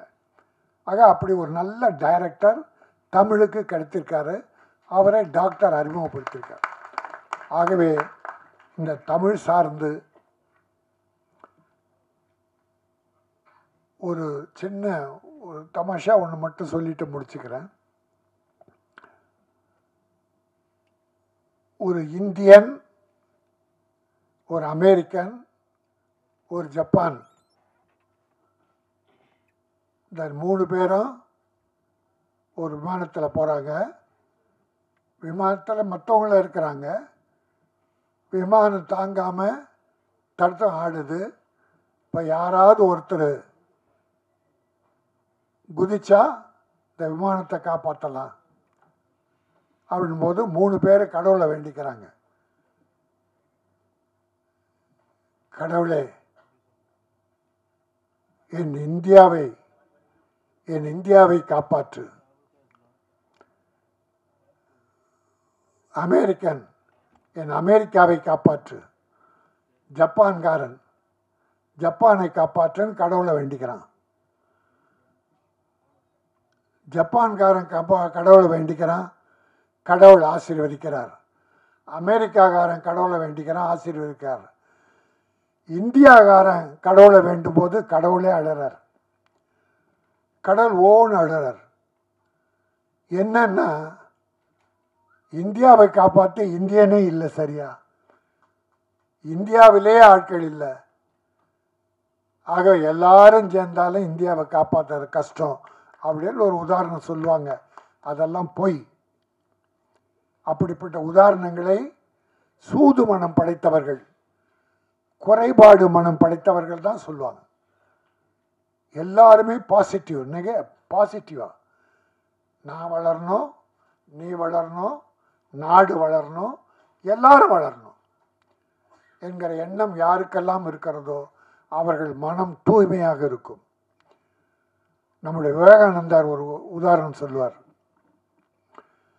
மனிதனே, உன் மனம் குப்பை தொட்டி அல்ல. அந்த குப்பை தொட்டியாக நினைத்து நீ கண்டதை உள்ளே போட்டுக் கொள்ளாதே.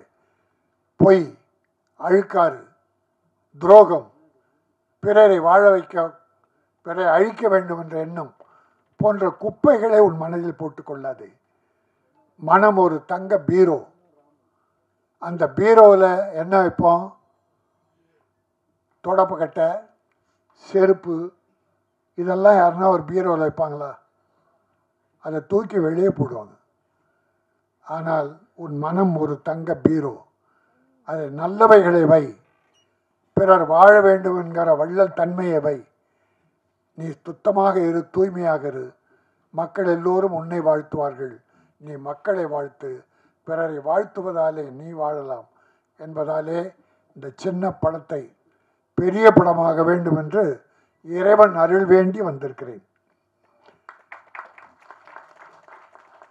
சீசா என்கிற இந்த படம் நல்ல மனம் கொண்ட மருத்துவரால் இன்றைக்கு இது ஆரம்பிக்கப்பட்டது.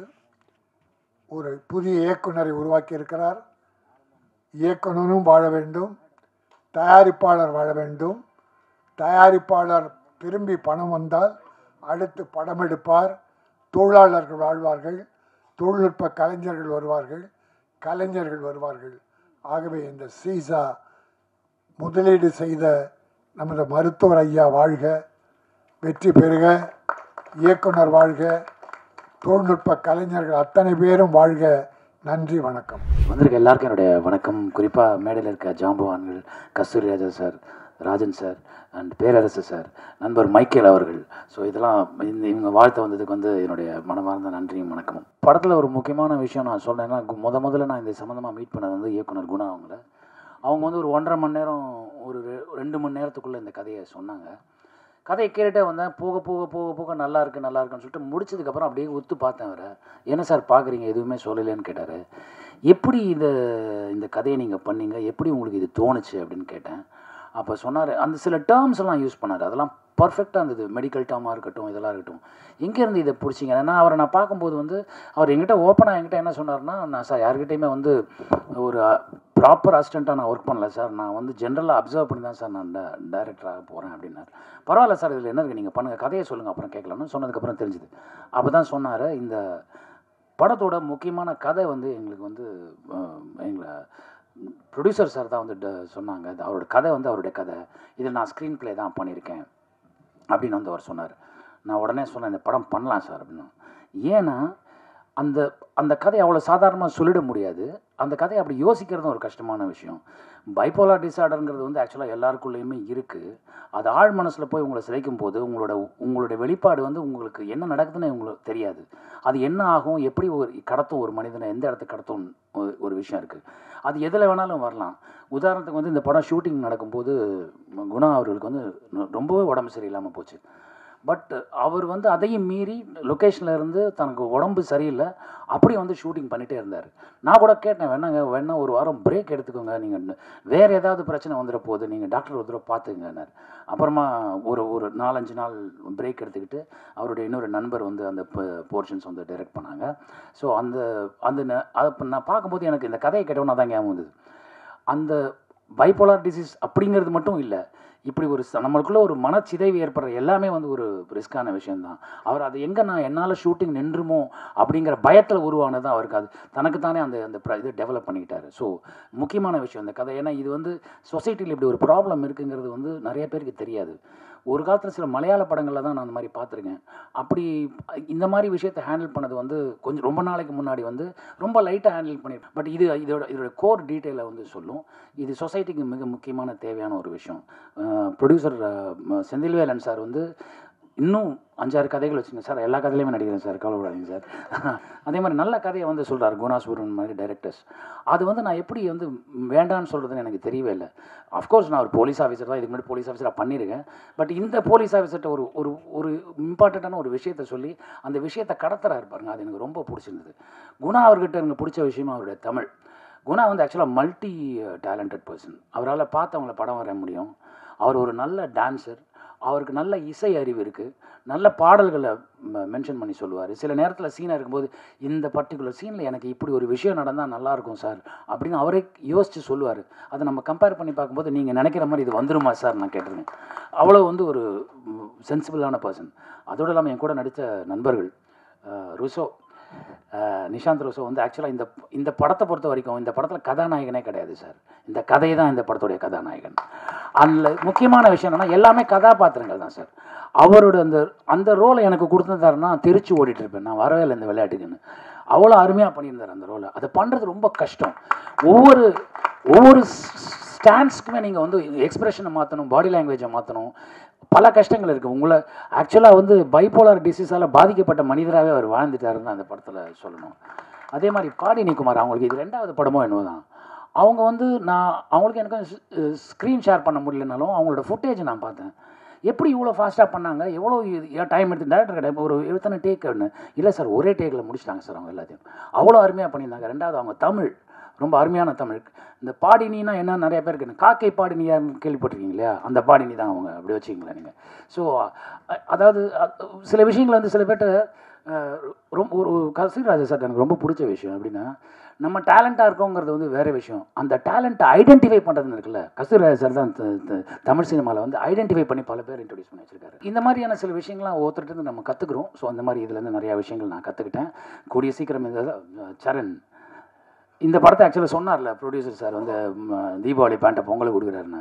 ஆனால் இந்த கதைக்கு வந்து அவர் அந்த மியூசிக் அவ்வளோ யோசிக்கிறதுக்கு டைம் இல்லை. நான் பண்ணுறது ரொம்ப கஷ்டம் சார். எல்லாராலையும் ராஜா சார் இட முடியாது பார்த்த உடனே சீன் மியூசிக் போடுறதுக்கு. ஆனால் நீங்கள் ரொம்ப அருமையாக எஃபர்ட் எடுத்து பண்ணிட்டீங்க brother. Same with cinematographers Perumal and Manivannan ரொம்ப அருமையாக பண்ணியிருந்தாங்க. எல்லா டெக்னீஷியனும் சரி. அண்ட் முக்கியமான விஷயம் மேடம் சுகுணா மேடம் வந்து அவங்க வந்து ஆஸ் அன் எக்ஸிக்யூட்டிவ் ப்ரொடியூசராக அவங்களுக்கு சினிமா வந்து தூரம் இருந்து பார்க்குறாங்கன்னு நினச்சேன். ஆக்சுவலாக ரொம்ப சீக்கிரமே அவங்க அதை கற்றுக்கிட்டாங்க. ஒரு வாரத்துலேயே அவங்களுக்கு இந்த டெர்மாலஜிலாம் புரிஞ்சு போச்சு. ஸோ ஈஸியாக ஹேண்டில் பண்ண ஆரம்பிச்சிட்டாங்க. அதுக்கு ப்ரொடக்ஷனுக்கு ரொம்ப தேங்க்ஸ் சொல்லணும். And as well assistant directors இந்த ஸ்கிரிப்டை ஹேண்டில் பண்ணுறது கஷ்டமான ஒரு விஷயங்க. அவங்க எல்லோரும் அதுக்கடுத்த எஃபர்ட்டு. அண்ட் அதே நேரத்தில் இந்த ஒரு கிவன் பட்ஜெட்டில் ஒரு படத்தை பண்ணணும், அது கிவன் டேஸ்க்குள்ளே முடிக்கணுங்கிற ஒரு நிர்பந்தம் இவங்ககிட்ட இருந்தது. பட் அந்த நிர்பந்தத்தை வந்து ரொம்ப சர்வசாதாரணமாக கடந்து போனாங்க. இது யார்கிட்டையுமே அசிஸ்டன்ட் டைரக்டராக ஒர்க் பண்ணாத ஒரு குணா சுப்ரமணியன் வந்து இவ்வளோ அழகாக எக்ஸிக்யூட் பண்ணுவார்னு எனக்கு தெரியவே தெரியாது. எங்கிட்ட ஒரு கதை சொல்லும்போது கூட கட் பண்ணா சார் க்ளோஸில் கேமரா என்ன ஆகுதுன்னா அங்கேருந்து புல் பேக் பண்ணால் இங்கேருந்து ட்ராலி இப்படி போகணும் அப்படிலாம் சொல்லுவாங்க. அவர் அப்படிலாம் சொல்லவே இல்லை, நார்மலாக கதையாக சொன்னார். அதுவே எனக்கு ரொம்ப பிடிச்சிருந்தது. ஸோ அசிஸ்டன்ட் கேமராமேன்ஸ் எல்லோரும் வந்து ரொம்ப அழகாக ஒர்க் பண்ணாங்க. இந்த படம் வெற்றி அடையணும்னு நான் நம்புகிறேன். அந்த படத்தை நீ எடுத்து போய் சேர்க்குறது வந்து உங்கள் கையில் இருக்குது. நீங்கள் தயவு செஞ்சு எடுத்து போய் சேர்த்துருங்க. Thank you so much. தீபாடா தேங்க்யூ. ஆதேஷ் பாலா அடிக்கடி வந்துடுறாங்க எல்லாரும். அவர் வேறு ஓவர்லேப்பில் நின்றுருக்காரு. ரொம்ப அருமையான ஒரு ஆர்டிஸ்ட்டுங்க. சில விஷயங்களை வந்து எஸ்ஐயாக பண்ணுறது வந்து கஷ்டமான ஒரு விஷயம். அதாவது அவருக்கு கொடுக்கப்பட்ட ஒரு லிமிட்டேஷனை அதை அழகாக அந்த பேரிகேட்டிவால் உடச்சி பண்ணார் பாருங்கள். அதனால் மறக்கவே முடியாது. இதில் நான் நல்லா நடித்தேங்கிறத விட நான் நல்லா நடிக்கிறதுக்கு எனக்கு பெரிய சப்போர்ட் பண்ணது Aadesh Bala. Thank you so much. Thank you sir. வேறு யார் பேர் அதை விட்டு தானே தயவு செஞ்சு மன்னிச்சிங்க பிரதர்ஸ். தேங்க்யூ. நான் இந்த ஃபீல்டுக்கு புதுசு. இன்ஃபேக்ட் சொல்லப்போனால் எனக்கு சினிமாவுக்கும் ரொம்ப தூரம். எங்கள் அப்பா சினிமாவுக்கு டெட் அகெயின்ஸ்ட்டு. நான் 12வது வரைக்கும் மொத்தமாகவே 4 சினிமா தான் பார்த்துருக்கேன். சினிமாவும் தெரியாது, எனக்கு ஒன்றும் தெரியாது. பட் காலேஜ் போனதுக்கு அப்புறமேல் கொஞ்சம் இன்ட்ரெஸ்ட் வந்து பார்த்தேன். பட்டு நம்ம டைரக்டர் சார் சொன்ன மாதிரி, நம்ம ராஜன் சார் சொன்ன மாதிரி, கஸ்தூரிராஜா சொன்ன மாதிரி எல்லா பேஷண்ட்ஸு அவங்களுடைய விஷயங்கள் அனைத்தையுமே நான் ஒரு ஒரு ஒரு கலை கண்ணோடு தான் பார்ப்பேன். அது ஒரு பெரிய பிரச்சனையாகவே நான் எடுத்துக்கிறது இல்லை. ரொம்ப அவங்களுக்கு நெருக்கமாக போய் தான் என்னுடைய ட்ரீட்மெண்ட் எல்லாம் பண்ணுவேன். கிட்டத்தட்ட ஒரு 15,000 ஃபேமிலி என்னுடைய கேரில் இருக்காங்க. நான் ஒரு 30 பெட்டட் ஹாஸ்பிட்டல் வச்சுருக்கேன். காலையில் 9:30 மணிக்கு போனோன்னா நைட்டு 12 மணி ஆகும்.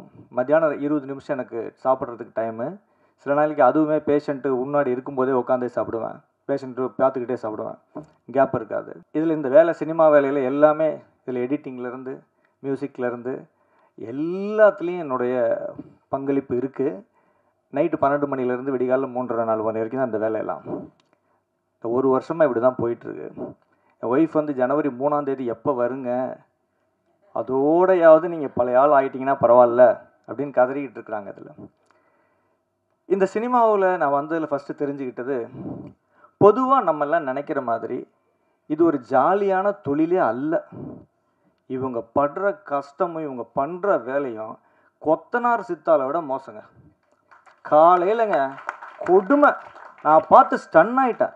4 மணிக்கு எந்திரிக்கிறாங்க, 5:30 மணிக்கு குளிச்சு ஒரு வண்டியை பிடிக்கிறாங்க, 6 மணிக்கு ஸ்பாட்டில் போய் நிற்கிறாங்க. அதுவும் அந்த லைட் மேனு, அந்த மாதிரி டெக்னிக்கல் அசிஸ்டன்ஸ் எல்லாம் அவங்க அந்த வெயிட்டை தூக்கிட்டு ஓடுறது ஒடியாறது. 1 மணி நேரம் ஷூட்டிங்கு 25,000 30,000 செலவாகுங்க. கொஞ்சம் கேப் ஆனால் முடியாது. அப்படியே மனுஷங்களாம் மிஷினான்னு தெரியாது, அப்படி வேலை பார்ப்பாங்க. ஆனால் ஒன்று என்னென்னா, நமக்கு எல்லாம் அதெல்லாம் எதுவுமே தெரியறதில்ல. நம்ம சினிமானா ஒரே கூத்து ஒரே ஜாலி போல் இருக்கு. சத்தியமாக கிடையாது. ஒரு கதை டிஸ்கஷனில் செத்து சுண்ணாம்பு போக வேண்டியதாக இருக்குது. 6 மாதம் கதை டிஸ்கஷன் பண்ணியிருக்கிறோம். அவ்வளவு கஷ்டம்.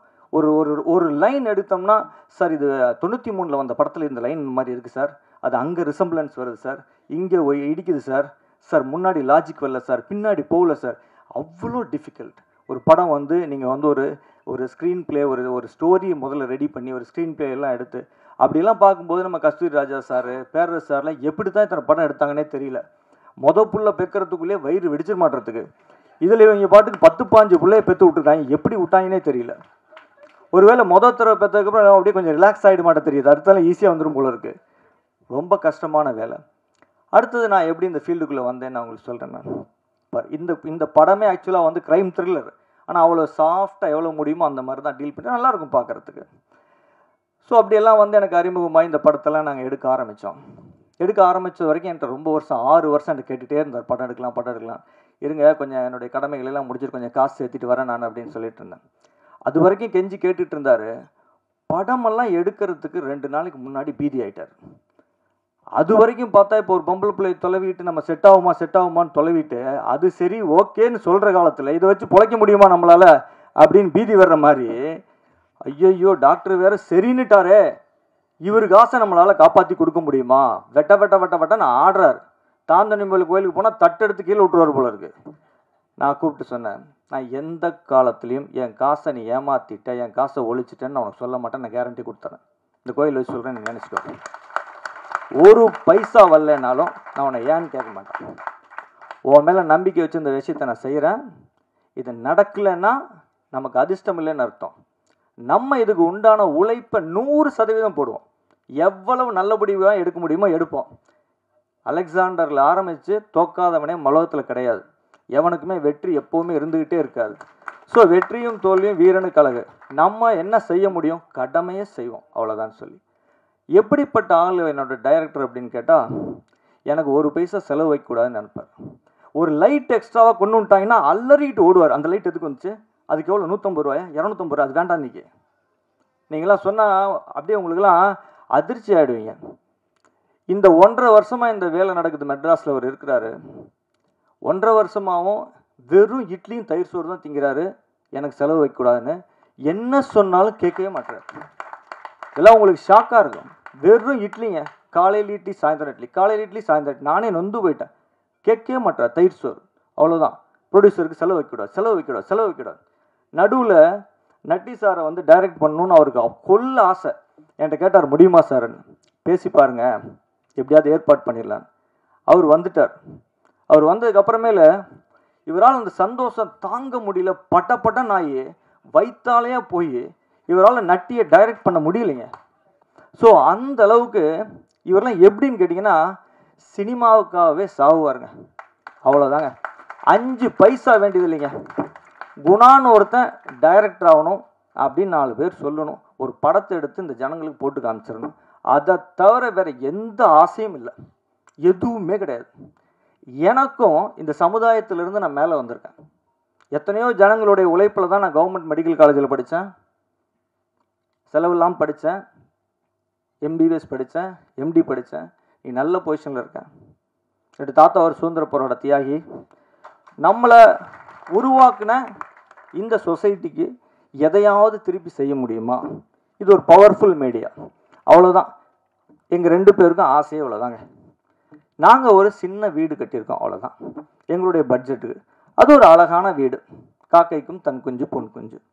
அந்த லெவலில் எங்களுடைய பட்ஜெட்டுக்கு எவ்வளவு சிறப்பான ஒரு படத்தை கொடுக்க முடியுமோ அவ்வளோ சிறப்பான படத்தை கொடுத்துருக்கோம். உங்களுடைய ஆதரவை வேண்டி நிற்கிறோம். அதுக்கடுத்தது இந்த படத்தினுடைய டெக்னிக்கல் டீம், நடித்தவங்க எல்லாத்தையும் பற்றி சொல்லணும்.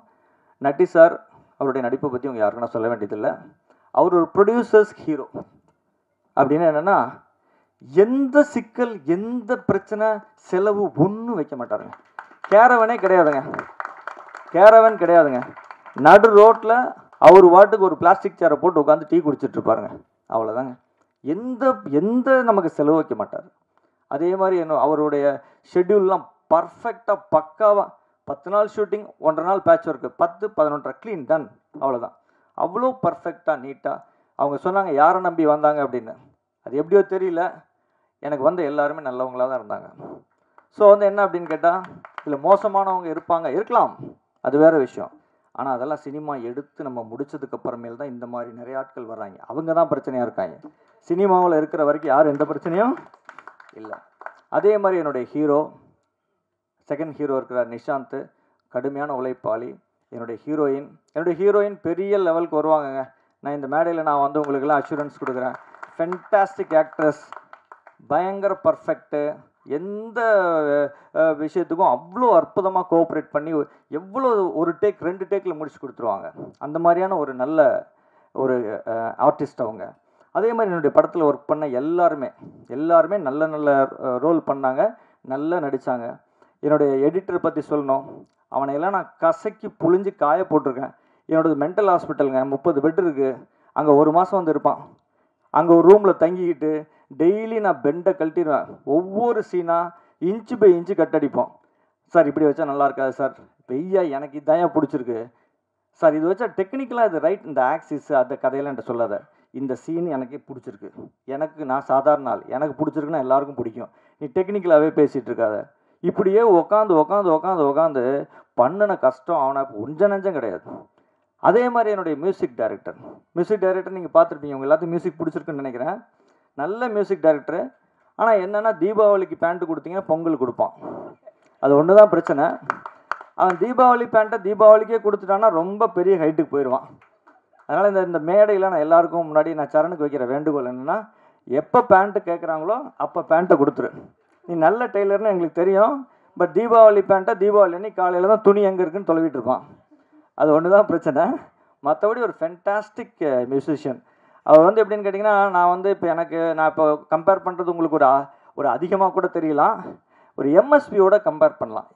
எம்எஸ்வி பட்டத்திராணி பாட்டு கேட்டிருப்பீங்க. 96 இன்ஸ்ட்ருமெண்ட் யூஸ் பண்ணியிருப்பார். பட்டத்திராணி பாட்டுன்னு ஒரு பாட்டு இருக்கு இல்லையா, அதில் அது மாதிரி எங்கே கேப் கிடைக்குதோ ஒரு இன்ஸ்ட்ருமெண்ட்டை தட்டுவான், உள்ள விட்டுட்டே இருப்பான். அவனுக்கு வந்து அந்த கொஞ்சமே பத்தாது. நான் சொல்லேன் நல்லா இருக்கு உடியா அப்படின்னா, நைட்டு ஒரு ஒர்க் பண்ணி அனுப்புகிறேன் சார் அப்படின்னு ஒரு 3 இன்ஸ்ட்ருமெண்ட் உள்ள விட்டுருவான். கேப் கிடைக்கிற இடத்துல இதெல்லாம் வந்து இயர் கேண்டி சார், காதில் கேட்க நல்லா இருக்கு சார் அப்படின்னு. அது மாதிரி ரொம்ப நல்லா பண்ணணும்னு நினைக்கிறாள், நல்லா வருவார் லைஃப்பில். ஸோ என்னுடைய டீம் எல்லாருமே திருப்பி இவங்களோட சேர்ந்து நான் 6 கதை வச்சுருக்கேன். அந்த 6 கதையுமே இன்ட்ரெஸ்டிங்காக இருக்கும். அதில் நட்டி சாருக்காக இன்னொரு கதை வச்சுருக்கோம், அதை நான் சொல்லியிருக்கேன் சார்கிட்டையும். அது ரொம்ப ஒரு எமோஷ்னலான ஒரு கதை இருக்குது, அது அவர் பண்ணால் ஃபென்டாஸ்டிக்காக இருக்கும் அப்படின்னு நாங்கள் யோசிச்சு வச்சுருக்கோம். இந்த 6 கதையும் நான் பண்ணுவேன், அது இந்த மேடையில் நான் சொல்கிறேன், நான் கண்டிப்பாக பண்ணுவேன். இதில் வெற்றி தோல்வியை பார்த்து நானோ என் டைரக்டரோ பயப்பட போகிறதில்ல. நீங்கள் நல்ல படமாக இருக்கிற பட்சத்தில் நீங்கள் எங்களை பாராட்டி எழுதுங்க என்று உங்களை எல்லாம் கேட்டு விடைபெறுகிறேன். நன்றி, வணக்கம். நமது கஸ்தூரி ராஜா சார் வெளியிட கே ராஜன் ஐயா அவர்கள் அது சிடியை பெற்றுக்கொள்வார்கள். So I request all of you to stand please.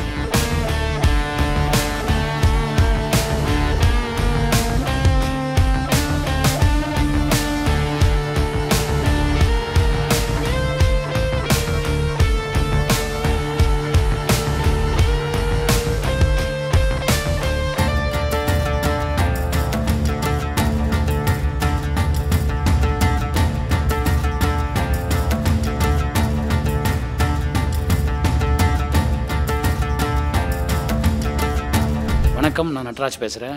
Seesaw படத்தோட ஆடியோ ரிலீஸ் இன்றைக்கி குணா சுப்ரமணியன் அவங்க டைரக்ட் பண்ணியிருக்காங்க, டாக்டர் செந்தில் வேலனை வந்து ப்ரொடியூஸ் பண்ணியிருக்காங்க. ஒரு இன்ட்ரெஸ்டிங்கான ஃபிலிம். இதில் என்னென்னா பைப்போலார் டிசீஸ்னால் என்ன, அதனால் வர ப்ராப்ளங்கள் என்னங்கிற விஷயத்தையும் சொல்லியிருக்கோம். அண்ட் ரெகுலரான ஒரு படமாக இல்லாமல் ஒரு போலீஸ் இன்வெஸ்டிகேஷன் த்ரூ இந்த மாதிரி விஷயங்களை கன்வே பண்ணுறோம். இது சொசைட்டிக்கு தேவையான ஒரு மெசேஜ். ட்ரெண்ட் மியூசிக் வந்து இதோட ஆடியோ ரிலீஸ் பண்ணுறாங்க. And all the very best to the entire team. And என்னுடைய இந்த படம் வந்து கூடிய சீக்கிரம் திரையில் வருது. எல்லோரும் ஃபேமிலியோட தியேட்டரில் வந்து பாருங்கள். தேங்க்யூ. என் பேர் டாக்டர் செந்தில் வேலன். நான் ஒரு சைக்காட்ரிஸ்ட். சீசா படத்தோட ப்ரொடியூசர் நான் தான். அதனுடைய ஸ்டோரி என்னோடது தான். படத்தில் வந்து நட்டி சார் ஹீரோவை பண்ணியிருக்காங்க, செகண்ட் ஹீரோ ஒருத்தர் ஹீரோயின் பண்ணியிருக்காங்க. இது வந்து ஒரு சைக்கலாஜிக்கல் க்ரைம் த்ரில்லர். இது வந்து சொசைட்டிக்கு தேவையான சில மெசேஜஸ் இதில் கொடுத்துருக்கோம். அதே சமயம் வந்து ரொம்ப இன்ட்ரெஸ்டிங்காகவும் இந்த படத்தை நாங்கள் எடுத்திருக்கோம். இந்த படத்தினுடைய பாடல்கள் எல்லாமே உங்களுக்கு ரொம்ப பிடிக்கிற மாதிரி நாங்கள் பண்ணியிருக்கோம். மியூசிக்கும் ரொம்ப நல்லா வந்திருக்கு. உங்கள் எல்லாருடைய ஆதரவும் இந்த படத்துக்கு இருக்கும்போது இது ஒரு பெரிய சக்ஸஸாக வரும் அப்படிங்கிறது எங்களுடைய எதிர்பார்ப்பு. இதை வந்து ட்ரெண்ட் மியூசிக் வந்து மியூசிக் ரைட்ஸ் வந்து பேக் பண்ணி அவங்க ப்ரொமோட் பண்ணிகிட்ருக்காங்க. இந்த படம் நல்லபடியாக வர்றதுக்காக உங்கள் அனைவருடைய ஆதரவையும் வேண்டி விரும்பி கேட்டுக்கொள்கிறேன். ஹாய் எவ்ரிவன், நான் நிஷாந்த் ரூசோ. பன்றிக்கு நன்றி சொல்லி பருந்தாகுது ஊர்க்குருவி படம் பண்ணியிருந்தேன். இப்போ அடுத்தது என்னோடய படம் நட்டி சார் கூட சீசான்ற படம் பண்ணியிருக்கேன். இட்ஸ் January 3 ரிலீஸ் ஆகுது. இந்த படத்தோட ஆடியோ லான்ச் இப்போ பண்ணி முடித்தோம். ட்ரெண்ட் மியூசிக்கில் இந்த படத்தோட ஆடியோஸ் எல்லாமே ரிலீஸ் ஆகிருக்கு. அண்ட் முக்கியமாக இந்த படத்தோட ட்ரெய்லர், இட்ஸ் ஒரு சைக்காலஜிக்கல் த்ரில்லர். இந்த படத்தோட ட்ரெய்லர் இப்போ இந்த ட்ரெண்ட் மியூசிக்கில் ரிலீஸ் பண்ணியிருக்கோம். அது எல்லா ஆடியன்ஸ்கிட்ட நல்ல வரவேற்பு இருக்குது. நீங்கள் எல்லாருமே பார்த்து சப்போர்ட் பண்ணுங்கள். ஸோ இந்த மாதிரி ஒரு அப்கமிங் ஆக்டர்ஸ் கூட நட்டி சார் நடித்து எங்களை எல்லாருக்கும் சப்போர்ட் பண்ணி அண்ட் இந்த படத்தை இந்தளவுக்கு கொடுத்துருக்காரு. ஸோ நீங்கள் எல்லாருமே சேர்ந்து சப்போர்ட் பண்ணி இந்த படத்தை ஜெயிக்க வைங்க. Thank you one and all. இந்த படத்தோட சக்ஸஸ் மீட்டில் எல்லோரும் மீட் பண்ணுறேன். Thank you all. சீசா இந்த படத்துக்கு நான் மியூசிக் கம்போசராக ஒர்க் பண்ணியிருக்கேன். இந்த படத்தில் 5 ட்ராக் இருக்குது, 4 சாங்ஸ் அண்ட் ஒரு தீம் மியூசிக். ஹரிச்சரன், திவாகர், மகாலிங்கம், காயத்ரி, உடுமலை பிரவீன் இப்படி சிங்கர்ஸ் பாடியிருக்காங்க. ப்ரொடியூசரே 3 பாட்டு எழுதியிருக்கார். அண்ட் குணா சுப்ரமணியம் டைரக்டர் ஒரு பாட்டு எழுதியிருக்காரு. இந்த பாட்டு ட்ரெண்ட் மியூசிக்கில் ரிலீஸ் ஆகிருக்கு. இந்த பாட்டை கேளுங்க, சப்போர்ட் பண்ணுங்கள். தேங்க்யூ. வணக்கம், நான் சீசா படத்துடைய இயக்குனர் குணா சுப்ரமணியம். ஒரு நல்ல படம் எடுத்திருக்கோம். நல்ல ப்ரொடியூசர் அவர் தான் இந்த கதையும் தயாரிப்பும் பண்ணியிருக்காரு. சப்போர்ட் பண்ணுங்கள். ட்ரெண்டில் வந்து ட்ரெண்ட் மியூசிக்கில் நம்மளோட படத்தோட சாங்ஸு கட்ஸ் எல்லாமே வந்திருக்கு. மக்கள் எல்லாம் பார்த்து நல்லது ஒரு ஆதரவு கொடுத்து எங்களை மாதிரி இயக்குனர்கள், வளர்ந்து வரும் இயக்குனர்களுக்கு சப்போர்ட் பண்ணி ஹெல்ப் பண்ணுங்கள். ஒரு நல்ல படைப்பு உங்களை தேடி வருது. இதை வந்து ஜெயிக்க வைக்கிறது உங்கள் கையில் தான் இருக்குது.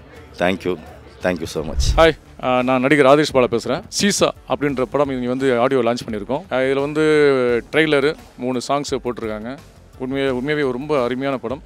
இதுவரை தமிழ் சினிமா பார்க்காத ஒரு கதை இந்த படத்தில் இருக்குது. நான் நடித்ததுக்காக சொல்ல வரல. இது வந்து ஒரு டிஃப்ரெண்டான கதை. பைப்போலர்னு சொல்லிட்டு ஒரு வித்தியாசமான ஒரு சயின்டிஃபிக் கிரைம் த்ரில்லர் இந்த படம். டைரக்டர் குணா வந்து இயக்கியிருக்காரு. செந்தில்வேலன் சார் வந்து அவர் தான் கதை, மனநல மருத்துவர். அவர் தான் கதை எழுதியிருக்காரு. கதை எழுதி தயாரிச்சிருக்காரு. இதில் வந்து நட்டி சார் வந்து ஒரு லீட் ரோல் பண்ணியிருக்காரு. நட்டி சார் அவர் கூட நான் த்ரூட்டாக நான் படம் ஃபுல்லாக பண்ணியிருக்கேன். ஸோ அருமையான படம். ஒரு இந்த சாங்ஸை பார்த்தவங்களுக்கு தெரியும். சாங்ஸ் வந்து ட்ரெண்டிங்காக இன்றைக்கி நல்லா அழகாக போய்ட்டு சாங்ஸு. ஆக்சுவலாக ஒரு என்ன சொல்ல வரான்ற அளவுக்கு அந்த எக்ஸ்பெக்டேஷன்ஸ் உள்ள ட்ரெய்லர் இதில் இருக்குது அதில். ஸோ நீங்கள் அதை பார்க்கும்போது தெரியும். அது மாதிரி சாங் கண்டிப்பாக ஒரு வாட்டி கேட்டிங்கன்னா 2-3 தடவை கண்டிப்பாக கேட்பீங்க. அந்தளவுக்கு சாங்ஸோட குவாலிட்டியும் சரி, அவ்வளோ இன்றைக்கி ட்ரெண்டில் இருக்க அழகான ட்ரெண்ட் மியூசிக் ஏற்ற மாதிரி ட்ரெண்டான சாங்காகவும் இந்த சாங்ஸ் இருக்குது. ஏன்னா நாங்கள் சொல்கிற மாதிரி நாங்கள் சமைச்சு வச்சு ஹோட்டல் ஓப்பன் பண்ணிட்டோம். நீங்களாம் வந்து ஹோட்டலில் பார்த்து இந்த சாங்லாம் கேட்டு கண்டிப்பாக உங்களுக்கு பிடிக்கும். ஒரு அட்லீஸ்ட் ஒன்ஸு கேட்டு பாருங்கள். ஒன்ஸு பாருங்கள், கண்டிப்பாக அது உங்களுக்கு பிடிக்கும். அது மட்டும் இல்லாமல் நீங்கள் வெறும் ட்ரெய்லர் டீசர் மட்டும் பார்த்துட்டு விட்டுறாதீங்க. தியேட்டர் வந்து சீசா அப்படின்ற அந்த படத்தை பாருங்கள், பார்த்து சப்போர்ட் பண்ணுங்கள். Thank you. I love you all. Thank you. Hi வணக்கம், நான் பார்னி குமார். நான் வந்து இங்கே சீசா மூவியோட ஹீரோயினாக பண்ணியிருக்கேன். இந்த மூவி பற்றி சொல்லணுன்னா வந்து ஒரு த்ரில்லர் ஸ்டோரியை வந்து கடைசி வரைக்கும் அந்த த்ரில்லிங்கை வந்து மெயின்டைன் பண்ணிகிட்ருக்க ஒரு ஸ்டோரின்னு நான் சொல்லலாம். அதே மாதிரி இன்றைக்கி எங்களோட ஆடியோ லான்ச். இந்த ஆடியோ லான்ச்சில் வந்துட்டு நீங்கள் சாங்ஸ் பார்த்தீங்கன்னா தெரியும்.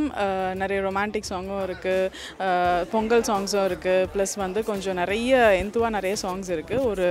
இந்த சாங்ஸ் எல்லாமே கேட்கும் போதே கொஞ்சம் நல்லபடியாக திரும்ப கேட்கணும் அப்படின்னு தூண்டக்கூடிய ஒரு சாங்ஸாக தான் இருக்குது. இந்த இது வந்துட்டு ட்ரெண்ட் மியூசிக் வந்து ரிலீஸ் பண்ணியிருக்காங்க. So thank you so much for trend music. And இதெல்லாமே நீங்கள் மறக்காமல் பாருங்கள், சப்போர்ட் பண்ணுங்கள். தேங்க்யூ. எல்லோருக்கும் வணக்கம். இந்த ஆடியோ லான்ச்சில் சீசான்ற திரைப்படம் ஒரு டிஃப்ரெண்டான ஒரு சப்ஜெக்ட்டு.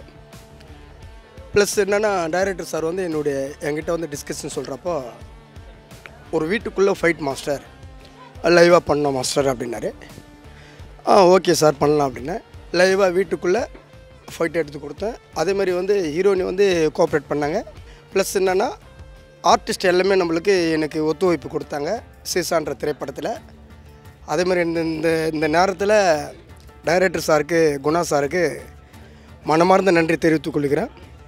ஏன் இந்த விஷயம் நான் சொல்கிறேன்னா, ஒரு விஷயங்கள் வந்து ஒரு படத்துடைய எஃபெக்ட் சொல்கிறாங்க. அப்போது சின்ன பட்ஜெட்டாக இருக்கட்டும், பெரிய பட்ஜெட்டாக இருக்கட்டும், படத்துடைய கர்வு அது கரெக்டாக இருந்தாலுமே சரி, எந்த படமாக இருந்தாலும் சரி அது சக்ஸஸ் ஆகும். அதேமாதிரி சீசான்றது வந்து ஒரு அழகான பேர். சீசான்னா பொருள் அழகாக இருக்குன்னு அர்த்தம். அதுமாரி இந்த படத்துடைய தலைப்பு வச்சுருக்காரு. ஃபைட்டு நல்லா வந்திருக்கு. நீங்கள் ஒத்துழைப்பு கொடுங்க. எல்லா இரவனும் வேண்டிக் கொள்கிறேன். நன்றி, வணக்கம், தேங்க்யூ.